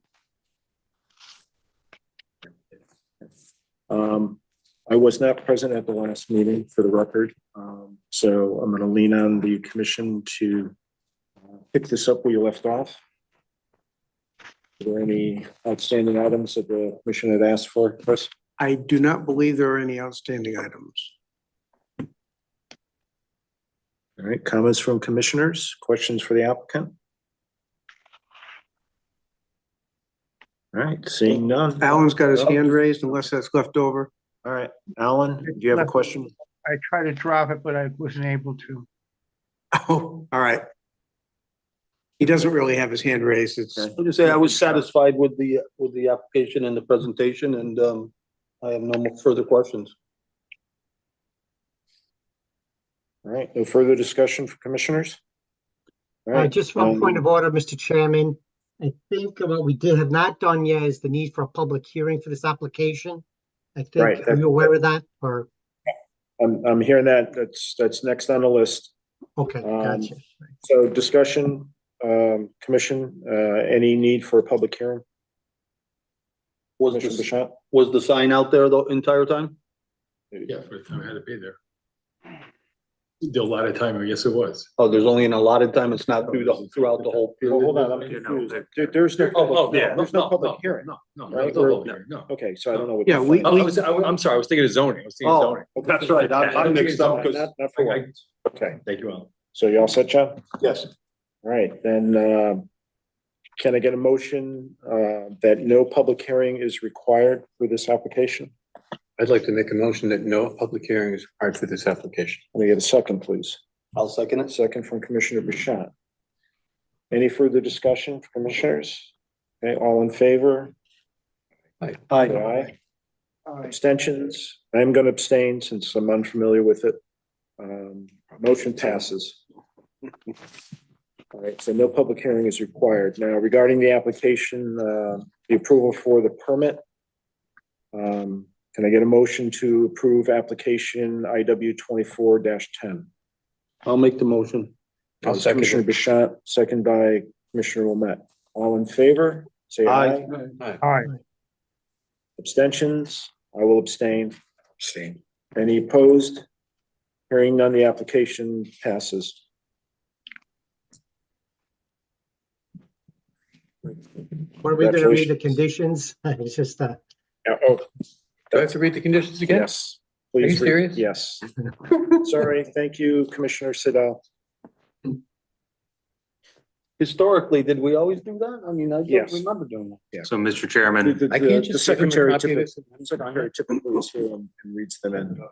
yep, so Mr. Chairman, as kind of a point of order, it was just actually approved without conditions. With the motion that was made, seconded and voted on. Yeah, you are correct. Yeah, so no conditions. Here's my chance. You want me to read it or no? We can't undo what we've already Right. done. But their standard conditions are standard These are conditions. standard conditions. And But those that would apply, of course, we right? could give this to him and have him sign it. No, they are the standard conditions. We typically read them in, and if there are any additional conditions, those also get read into. Okay. Do you want me to? But it just as a matter of. I did a good job last. There are still things that we're going to look for during the construction Right. as a matter of inspection, Mhm. and we will hold him to them even if they're not officially recognized. So now that's on the record, so I've just said that. Told me that. Yeah. Last chance. That's okay, thank you. I think everybody else. Congratulations. Thank you. Just wanted to clarify, my sign confusion was because this applicant was before us at ZBA and he has to have a sign for his ZBA. That's Yeah, sorry about that. All right, right. next on the agenda. Application No, what? IW 24-11, the relocation of a shed trailer and light standard within the upland review area at 3191 Berlin Turnpike. Applicant Victor Perez, owner Lion Properties LLC, contact Ellen Bongiovanni. Welcome, Mr. Bongiovanni. If you just state your name and address for the record, please. Good evening, Mr. Chairman, members of the commission, staff. For the record, my name is Alan Bongiovanni. I'm a licensed land surveyor in the state of Connecticut with an office address at 170 Payne Road here in Newington. Represented Optimal Car Wash and the property owner in this application before you. Okay, and for the record, I was not present at the last meeting. So again, I'll lean on the commissioners to pick this up where you left off. Are there any outstanding questions from the commission? Not that I am aware of. It's pretty straightforward. Okay, Yeah. no other concerns? No. Alan and Andreas, any comment Fine. before? I was Guys are not good? present at the last meeting either, Chairman Sedell. I mean, sorry. All right, then, are you familiar with the application? Read all the materials? Because otherwise, I would say abstain from any vote. I read the minutes. That's as far as I can tell you. Good enough. All right, so then if there are no other needs or questions or concerns, I'll ask the commission how they feel about this going to public hearing. I don't. No, I You could don't just state believe it for the- needs it. Right, I see some head shaking. If you guys could just state for the record. John Bashan, no public hearing. No public hearing. There's Commissioner Wilmette. Any other commissioners? No comment? No public hearing. Okay, very good. Can I get a motion then that a public hearing is not needed for application IW 24-11? I'd like to make a motion that no public hearing is not necessary for this application. Thank you, Commissioner Wilmette. Second, please. Second from Commissioner Bashan. All in favor? Aye. Aye. Aye. I'm gonna abstain. Sorry, I said aye. Any other abstentions? Abstain. Okay, so Commissioner Ellis is abstaining, but we do have 1, 2, 3, 4. We do have 4 ayes, so the motion that a public hearing is not needed, it passes.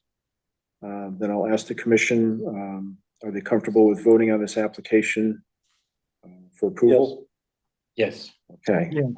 And can I get a motion for the approval of application IW-2411 with the standard conditions being read? I'll make a motion to approve application IW 24-11 with standard. And I'll second. Okay, give them standard conditions to read. What's that? Read those You're into the reading. record. Me? Yes, you made the motion. God. Come on, you just said it. This is what I was asking before. I mean, did we all, I don't remember always doing this. We just mentioned that, you know, the standard conditions. Secretary reads them. You better hope my glasses are working here. Want me to do it? I can do it real fast. Yes, you're fine. All right, permit number 1, permits are not permissible, transferable without prior written consent of the agency. Number 2, failure to comply with any condition required by this permit shall automatically revoke this permit and subject the applicant, heirs, successors, and assigns to the enforcement authority of the commission.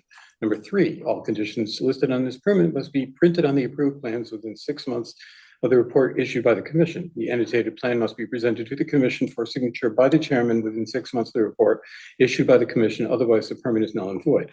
Number 4, the applicant will incorporate the official notification of action onto original tracings. Number 5, when the actual field conditions differ from those asserted by the approved plans, the town engineer, in consultation with the chairperson, may direct certain modifications or amendments be made to accomplish the intent of this permit. Number 6, no regulated activity within the designated wetlands, watercourses, and/or buffer area shall be performed on the site until all soil or erosion control measures are installed in accordance with the plans approved by the town engineer. Number 7.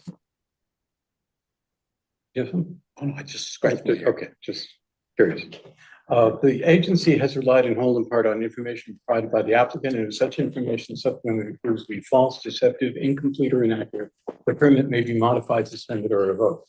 Number 8, all permits issued by the agency are subject to and do not derogate any present or future rights or powers of the agency or the town of Newington, and convey no rights in real estate or material, nor any exclusive privileges, and are further subject to any and all permit, public and private rights, and to any federal, state, and municipal laws or regulations pertinent to this subject land or activity. Number 9, in conducting the authorized activities, the permittee shall implement such management practices consistent with the terms and conditions of the permit as needed to control stormwater discharges and to prevent erosion and sedimentation, and to otherwise prevent pollution of wetlands or watercourses. Number 10, this permit is valid for the wetlands only. Additional approvals or permits may be required from other town departments, state, or federal agencies. It is the responsibility of the applicant to verify what other approvals, permits may be required for this project. Thank you. Can I get a So you second? can move that over 2 feet while I'm doing it. I can motion- move it for you. Made by So someone has to Commissioner second. Bashan. Can I get a second on the motion? I'll second that. I already have a second from Second. Commissioner Morris. All in favor, say aye. Aye. Abstentions, I'm gonna abstain. Commissioner Ellis abstains. Any against? Seeing none, the motion passes. Thank you very much. You're welcome. Just for my notes, who made the motion? Who seconded? I made the Commissioner motion, made the motion. Commissioner Morris Commissioner Okay. You think you shed 2 feet. This is really, Thank you, guys. and you know why I moved the best part is So, because these guys spotted that it was gonna get this. all right, public participation on non-agenda items. Each speaker limited to 2 minutes. Any member of the public wishing to speak, please come forward. Seeing none, anybody online? Let me just check. Come on. Oh, you got control of the screen. Thanks for, oh no, you have control, but there are no attendees online. Okay, we'll move on to communications and reports, agent communications. Okay, I have a few items for you this month. Agent approval for application 24-12, installation of PVC conduit at Mill Pond Park for improved information technology service. So we had applied for this application because some of the trenching for the conduit was going to be in the upland review area. By the time we got the agenda set, we got the materials out to you, they discovered that they had an unused conduit, so they didn't actually do the trenching. So I guess at this point, the approval and the public notice and everything like that makes it a valid application that has been approved. However, the work wasn't actually done. So that's Which happens, you can. point of approve- information. Get an approval and not execute. If they have to go do some future work, it would be a modification to this application, I suspect, or a new one. But that's what ended up happening with that one. Agent approval for application 24-14, 62 Patriot Lane. This is for a backup power generator that is in upland review area.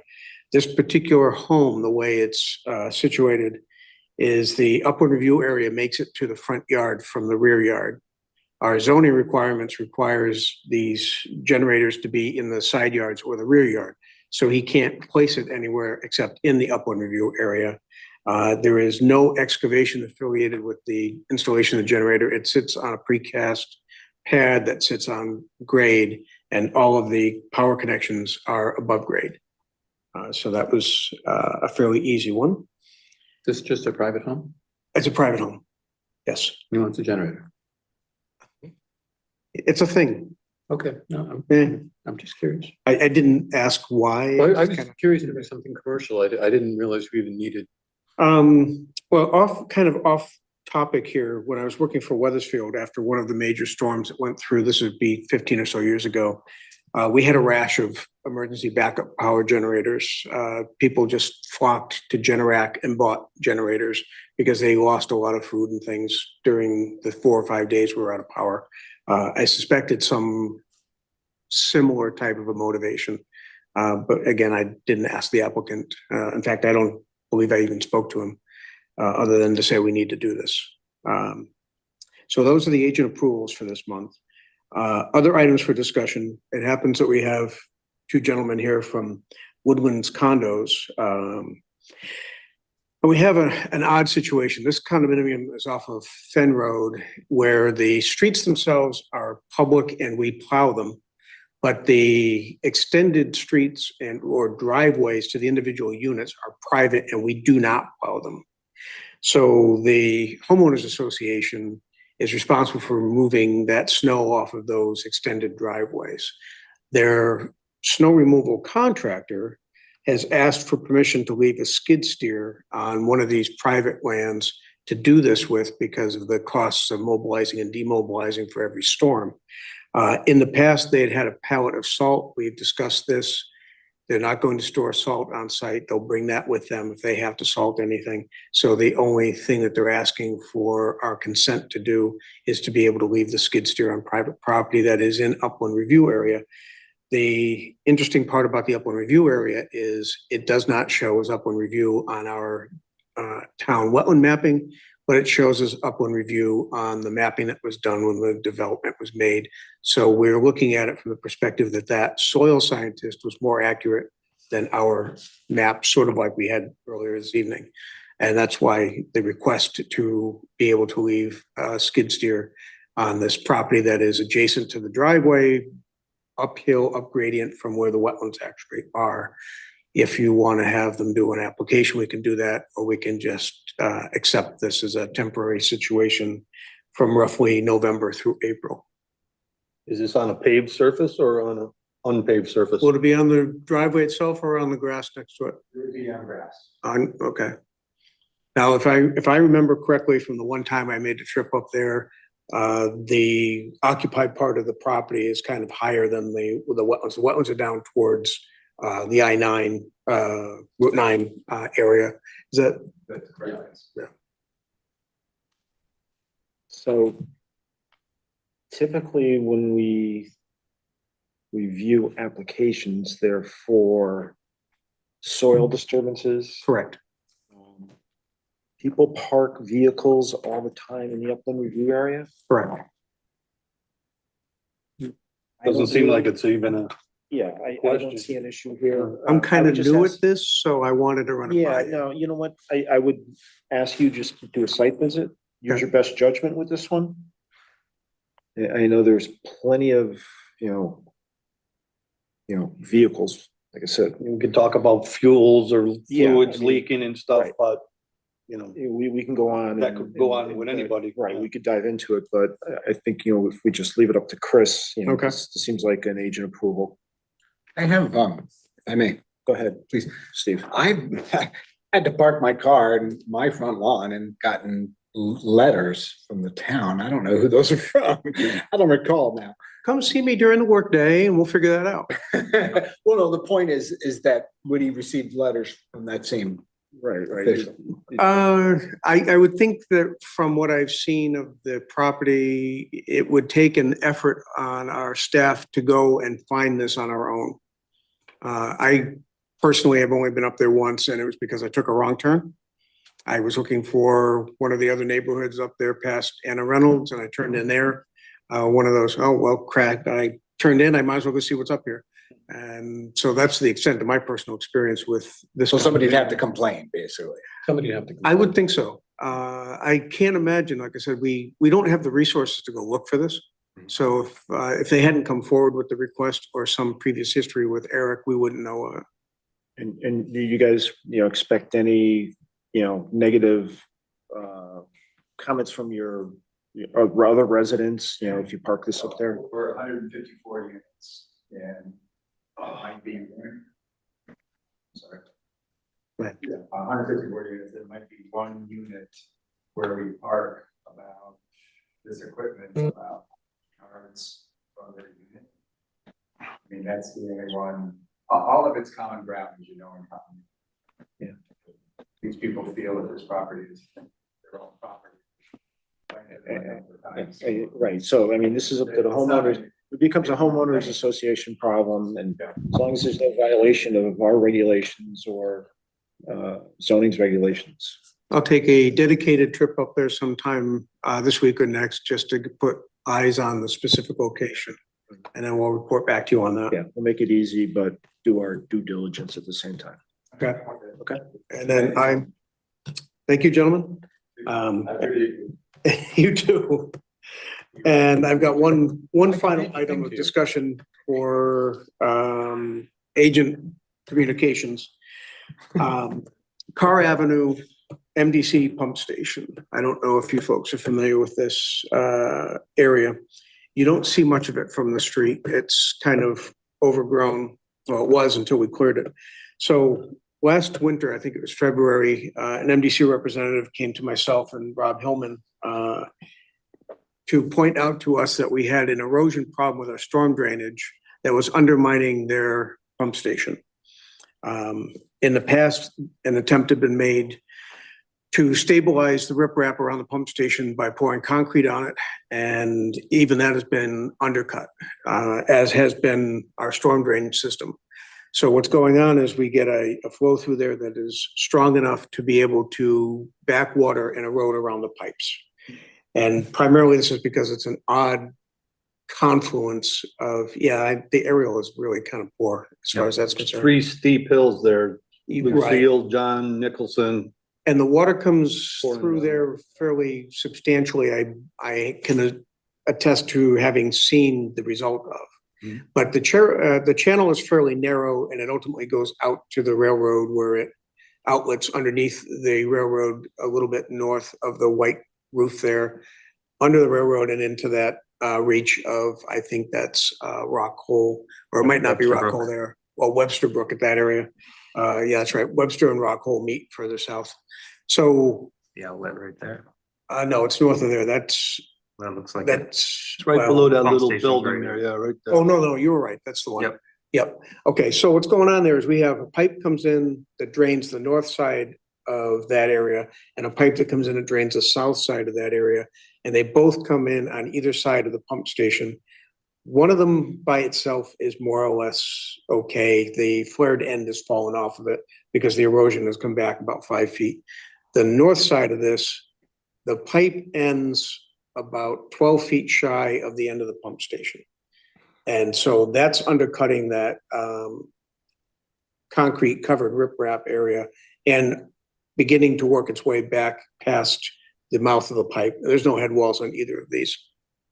So what we are proposing to do is extend that pipe to 12 feet to get it past the pump station and create scour, what the DOT calls a preformed scour hole, except that I want to be careful when I say that because they're not the correct size and shape to meet the DOT definition of the preformed scour hole, but they serve the same purpose.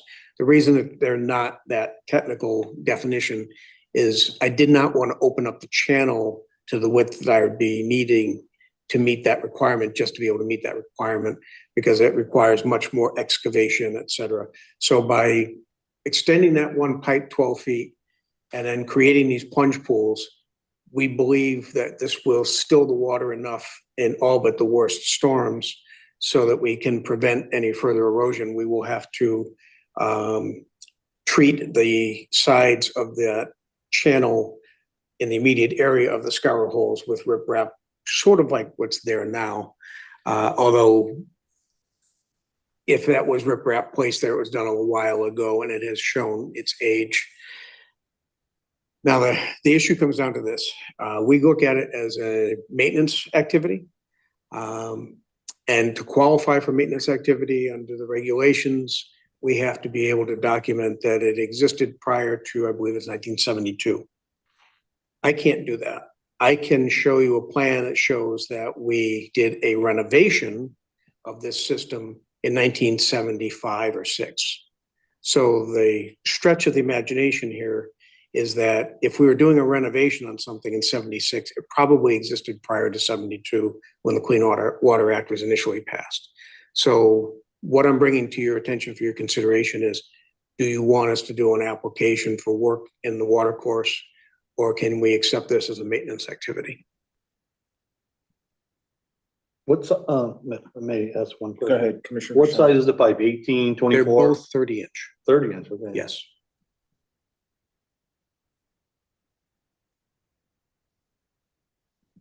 I had thought about How long putting, again? beg pardon? How long again? How many feet?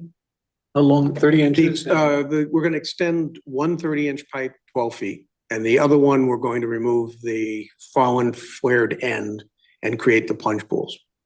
I had thought about the concept of putting a head wall on these. It's a tight space to do concrete work in, and I think there would be a lot of effort for less gain than I'm looking to get with riprap. Any public safety issue delaying this? The public safety issue would be if we didn't stop the erosion, it may impact the pump station. I don't want to get into the usual off-color jokes about impacting pump stations. Right. I'm pretty good at that myself, but it's off the record. Commissioners, how do you feel? I'm fine with it being maintenance. Commissioner Morris? Sounds okay to me. Yeah, Commissioner Wimett. Looks like maintenance to me. All right, Commissioner Siddell, I agree. Commissioner Paskowitz. I agree. It sounds like the town engineer's on top of everything. Thank you. Yeah, and I agree also. So unanimous that our consensus is it's maintenance. Thank you, gentlemen. I'll give you a little side note about that area. If you see a concrete abutment there, when you go there, you'll know. Trolley? It was the trolleys, yeah. Yeah, Trolley we truck. saw that. Yeah. My field guys came Not back. much left that's that solid of infrastructure that's still in town for the trolleys, but that's one of them. Where is it? It's right behind that view there, yeah. Yeah, you can't see it in the aerial. In fact, you can barely see it when you're standing there, but the first time we were out there in February, it was very obvious. Yeah, it was a long trestle that crossed the tracks and that was wetlands over there and then eventually John Downey Drive.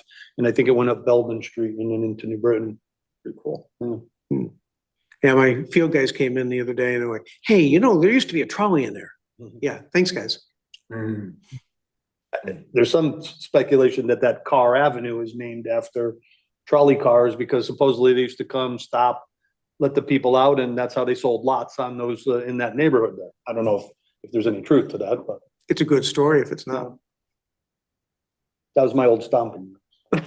Behind the old Emmanuel Academy, there's another, we used to call it the trolley bridge, but there's no water that runs through there. We never really understood why there was a trestle there, but there was a two big concrete abutments that are still existing there. So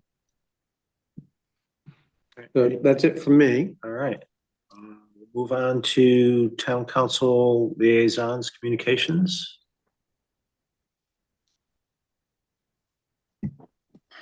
You guys hung in here till the end, huh? We're troopers. We have since midnight, so This is nothing, right? Yeah. this is great. Amateur hour, sorry. I tried to read as fast as I could.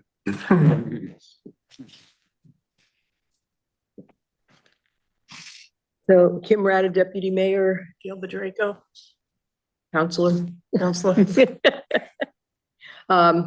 A couple of things that would be of interest for the commission. We did have Mr. Charles Brown, who's the director of Central Connecticut Health District, who came and did a presentation regarding rodent situation, problem, control and prevention here in town. Newington is not, of surrounding towns, Newington is not the only one that it appears that is having issues. So it was very informative, gave us a lot of information. Also, who could be contacted, including himself personally, with additional questions for any of the residents. I think, well, the reasoning he said, and again, it's like as Deputy Mayor Rada said, is the warm winters we've had is not killing off, you know, some of the vermin, whatever. The amount of work that MDC is doing in the area too, because apparently I didn't really know that rats live in sewers. And the amount of new construction actually that's happening. Unfortunately, a lot of it is changing behavior, trying to change people's behavior. Well, make sure that you don't stack wood and make sure that you don't leave, you know, Feeding. yeah, feeding birds or feeding, you know, feral cats or whatever. The dumpsters, you know, make sure they're clean, which is most of it. I mean, it's very hard to legislate or regulate behavior, like in my opinion. So we tried, and the responsibility for rodent and vermin, because it is a public health issue, resides with the CCHD. But what I got the consensus was that people would, by the time it gets to them, it's already a rat problem. There's already an issue. And if there was a way, our blight officer or whatever could possibly do a bit proactive, like if there's a potential, let's say, you know, some of these dumpster bins that people quite frankly are using as garbage bins, or, you know, going by a property where it looks like there's a potential where there can be a rodent problem. If prior to it getting to the point where there's rats there, if maybe, you know, it's, Eric wants nothing to do except drive around all day to possibly, you know, do a little bit of maybe pre-enforcement, whatever. Oh, another thing that was brought up is, quite frankly, chickens are, you know, because we did, was it about 4 or 5 years ago, authorized chickens in people's backyards and with the. In a Yeah, specific, Jeff, with, you really. I and foresaw many of us that. said, I yep, brought that as some of us public said, comment and how, who's gonna regulate, you know, is it taken care of, whatever? Well, oh, no, not gonna be a problem. People, well. that's there's a contributing. specified acreage or portion of acreage in order to have chickens. I I hear grew a up on lot of them farm. around my If you have- neighborhood. if you have chicken feed, you have rats. So, and any, Chickens will kill rats Yeah. though too. So if they can attack it, they will. Small rodents, yeah. but, you know, it was interesting, but, you know, I walked away from it kind of thinking that, you know, what are we gonna do? I mean, they're here, you can't, and rightfully so, you can't use the, deadly pesticides anymore Right. because of impact on, you know, other, you know, predators. Our weather is getting warmer, we're just doing more construction, you know, the people are quite frankly not behaving as well as they did even 10, 15 years ago in terms of throwing garbage out the window and whatever, so. I really don't know what's gonna, if we're gonna be able to control it, get it under control. I see more and more of those rat motels around people's houses, even very high-end Yes. neighborhoods. I think it was important to raise it to the council level and to invite Mr. Brown to come and speak. What more we can do. I think it's, as you said, education, information. We'll see. Get Eric driving or what? Don't tell him I said. With a net. We need 5 or 6 more Erics. Actually, Is We it- do. well, that's it, but yeah, that's what I would look at as the solution on that one. It ultimately is staffing, because it does take, proactive enforcement takes man hours to do. Yeah. It has been an issue. This might be something, and we can certainly talk about this in at another time.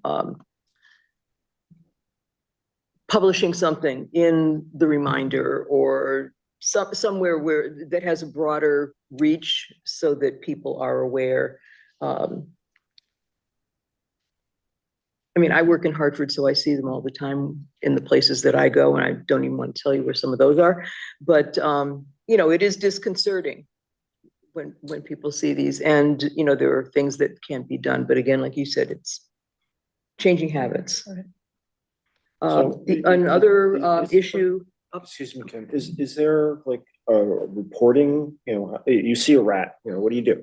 Who do you tell? Right now, you call, You can Charles call Brown. CCHD, the health district, Central That's it, Connecticut Health that's it. District. Right, that's it. That's what he said, and he was very open and very willing to take phone calls and reports from people. Okay. Does he have flyers or anything that we can put out? I think there's gonna be a link to like Yeah. a video, you know, you can put on Facebook, whatever, and I'm sure there are flyers that, you know. you can put around, but- That's right, because he wanted to show the video, but there was a glitch Right. and he wasn't able to share, but there is information that he'll provide to people, organizations, groups. I don't know, in my opinion, it's like the people who are keeping their property clean or whatever, and giving a flyer to the next door neighbor who's a hoarder is not gonna do anything.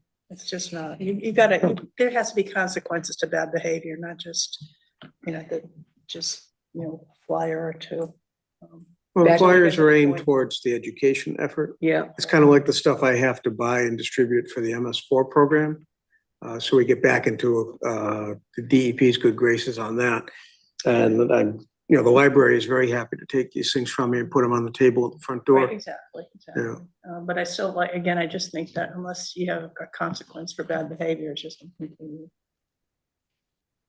Next, on the list for me is, we approved a, resolution adopting the, CROG, Natural Hazard Mitigation Plan Update, which, is 2024 to 2029. There is a lot of information. I went online and just pulled off a little bit. There's as all of you know, a rather large report. Newington is included, so we can gather information. If anybody's interested, you can go and look at what the scope of that adoption is. It's done every 5 years. It's a requirement, so this is meeting the requirement for 2024, as I said, to 2029. What else? Discussion of the bonding language and approval of bonding language for recreational improvements at Mill Pond and Churchill Parks. And I think, do you have anything else that you wanted to add? Yeah, actually, we had a kind of interesting presentation by Chief Clark and I can't remember oh my his gosh, I can't name. remember his name. Chief Clark, the old Chief Clark? Oh, no, Chief Gosh. Perry. Yeah, I was gonna say. Chief Perry, and I think I Get that Yeah, I off? was kind of surprised at that. think he might be the, It's dispatcher. yeah, and, he's like the what was interesting is- supervisor, I think. Yeah, we asked them to, Russell? yeah, give a Yes, presentation yeah. on how in emergencies, the residents can be notified. So he talked about the Atlas system. All of these are things that you have to, you have a smartphone, whatever you can sign up for, the reverse 911. CT alert. So he'll be, the links will be on the town website. We also suggested that he go to the Senior Disabled Center to walk them through on how to get some of these messages and whatever out. And I'm sure once we get the town website redesigned at some point, maybe it will be, easier or to get that information out to residents as well. But given the amount of thing, and what triggered it, some of what triggered it is like, some of these tornado warnings we've been getting, which maybe made people a little bit more, it wasn't like targeted enough. Like they come out with these huge warnings and whatever, and which ones are real for us and which ones aren't real. So there's a lot of different ways of getting, the information. So it was just a method to present to the public on, you can be proactive and sign up for these. And then as Deputy Mayor Rada said, the bonding issue is for recreation, but basically it's the pools. So if anybody's interested, there will be a public hearing this Tuesday at 6 o'clock at the town council. If anybody wants to come and talk about the bonding and or the pool proposal. And that's all we have. Thank you. Thanks. Moving on. Thanks for enduring. Next item is Pond Life Research and Education. Alan, I believe this is yours. Yes, thank you. Just touching on what the council person and deputy mayor spoke to on recreational equipment. There's an older set of recreational equipment closer to Garfield that had been vandalized for quite some time. And I was utilizing it quite a bit because it's of a less resistance than the upper Saputo equipment. And I'm glad to see that someone has repaired it in the town, all that equipment. So I want to thank, if it's the Parks Department, very much for repairing that equipment. The other item is at the pond. I was walking around one of the rainy days. It was light, and I noticed some type of a surface, I don't know if it's a fluid or an oil, at the southern bridge that was moving from the stream under the bridge. I can't say it was oil because it was only a blue color, but it could have been oil. And there was another gentleman that was next to me, and I said, "Have you noticed this before?" He said, "Yeah, it's not as bad as it was." I said, well, how long ago was that? He says, a month. I said, do you know the origin of it? And he says, well, I was at the most southern bridge, which is on Wilson.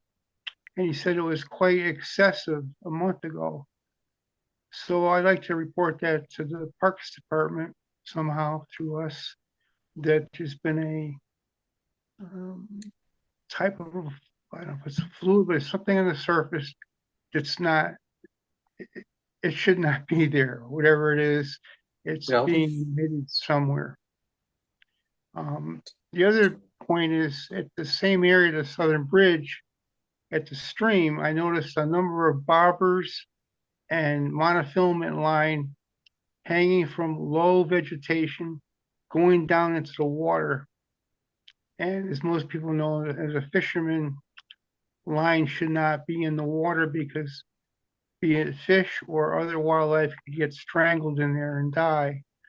So I'd like to have the Parks Department pay attention to going in there and removing it if they can, because it's quite evident. There's a number of these lines vertically going down into the water, apparently, you know, tangled up in something like a branch or whatever. That's the basis of my report. Thank you. Okay. Chris, I think in prior meetings, something might have been briefly mentioned about this oil or fuel or whatever it is in the brook going into Mill Pond. So maybe Eric, you know, during his tenure here, knows a little bit more about it. Maybe it was passed on to Parks and Rec. I'll check with Eric and I'll check with Clay, who's the supervisor at Parks and Grounds. Yeah, my wife routinely, you know, does a loop over there, and she's mentioned it several times, and I've seen it too. So it looks, you know, kind of like a fuel oil or something that's, you know, Does it have an odor to it? I couldn't say that it did. Bubbles or anything? Couldn't say, no. You know, could be completely organic. I don't know. I had something to add to that about the organic. I actually met one of the, just by chance. I don't go there that often, but this was in that kind of when there was a lot of discussion of it a few months back. I met the DEP guy there. He was looking at it, he thought maybe it could be from paving operations in the nearby neighborhoods. It said it doesn't take much to spread out and make a little sheen there. So he didn't seem to be too concerned about it, but he said that they're going to continue to monitor. But he did say a lot of organic breakdown could cause that too. Yeah. And it's been pretty persistent over the last few months. That kind of rules out paving. I mean, we paved back in the spring and we're just starting our current round of paving. So we haven't actually paved yet. We're starting milling this week. Yeah. So there was paving going on at that time. So that's how long ago it was that I talked to him, but he came out because there was a big, there was a big stir about it. So. And we did do a number of streets in that neighborhood. Yeah. So, I mean, it is possible they, when you roll it, you do squeeze some oil out of the asphalt. They lubricate a lot of the equipment with If it reaches kerosene. right on top of a fresh paved job, you're gonna get some. Yeah. And who's this you had contact with? I just met him there. It wasn't intentional. He No, was I there know. inspecting, DEP. All right, so they are aware of it then. At that time they were. Yeah. Maybe you just, you know, get a follow-up status. Well, you do have an employee of DEP who lives in the Evergreen neighborhood. He may have simply been walking the park. I've met him. We have a drainage issue in that neighborhood we're trying to solve. So I can give him a call and see if he knows anything about it.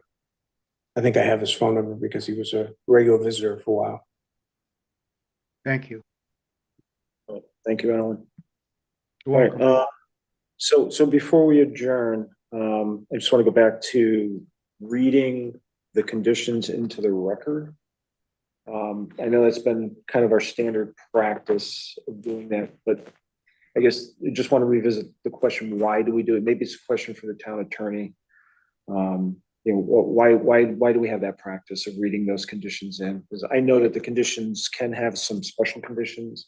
You know, anything beyond number 10, I think it becomes 11, 12, whatever. do we have to read in the first 10, do we read in the special conditions? Just to kind of make it easier on the commissioners and. So an alternative that Paul and I were discussing during one of the lengthier parts of the presentation is we can modify the regulations to include the 10 standard conditions that since they do apply on every application that comes before you. And then it's just a matter of regulation, and you don't have to read it in every time. It turns the 10 standards and conditions into one condition of subject to the standard conditions. And that way, we'll take again a review of the regulations to make sure that they're in there. It might be a good time to take a look at them and review them anyway if they haven't been updated in a while, legal and everything like that. Yeah. But that way, yes, you could say, because this is the way we did in Groton when I was down doing wetlands there. It was subject to the 7 standard conditions, and then you would add conditions afterwards. Yeah. In that way, I would think to close the loop on that one, the concern that was before is had the applicant seen them is you Put it in the application. exactly you have them in the application that's considered part of it, or you make sure that the applicant has that. I believe that was asked at the last meeting of concern about that. So that would be a way forward. What about me? Right? But you can read the other one. They'll still have a job. Don't worry. My time to shine here. We'll give you more important things to do. I'm never gonna. We can have you read every application. It's tempting. All right, thanks for that. So then, Clarify one thing, unless you're not done here. no, I was just getting ready to adjourn. As far as site walks, isn't that part of, we went gone back and forth on this, we shouldn't do it, we can do it. I thought it was a standard, in the application, when someone comes forward and they apply for a wetlands application, they are agreeing to allowing us access to the property. Is that, I think the am only I thing, accurate on that? or- I think you have a point. Yeah. And I think the only thing you have to be careful of is Not to the have way them. you visit the property as to whether or not you are forming an illegal meeting. Yeah. So So if you go by yourself, you're safe. yourself, maybe in pairs, but then if you do go with others, you can't discuss your observations because that then becomes part of a meeting. The alternative to that is to actually hold a special meeting on site prior to the night they're going to be applying. So we don't have to ask for special permission for every application. Like if we want to visit this Kits Lane property. Well, the way we did it in Weathersfield is you would hold a special meeting on site an hour before the meeting was to happen. So we meet at 7, you'd meet on site at 6, you'd walk the site, you would discuss amongst yourselves. We'd come to the meeting. So the special meeting is closed on site. You come here, you open the regular meeting. Yeah, but that wouldn't preclude an individual from wanting to visit on his own. As long as I believe they're individual. The key is you can't discuss what you see as an individual. No ex parte Yep. communication. Correct. And if I could add, the issue too about individuals visiting the site also is if you are relying on something that you saw on the site and it's something that another commissioner could not see and another member or couldn't easily be incorporated into the record, that is troublesome when it comes to an application. So when you have these individual things of, some are open and apparent. Like if it was in, say, Stop and Shop and it was right next to it and there's a dish next to it and you're driving in an open public area, that's open and apparent. That's what the public could typically see. If the public can't access the site, you're relying on a piece of information that's not in the record. That's when that can cause an issue.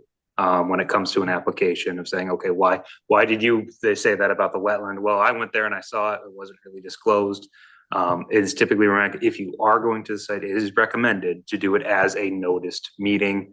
Again, the issue with that one is the property owner has to allow the public on the site as well because it is a noticed meeting. And that's why they have or have been done.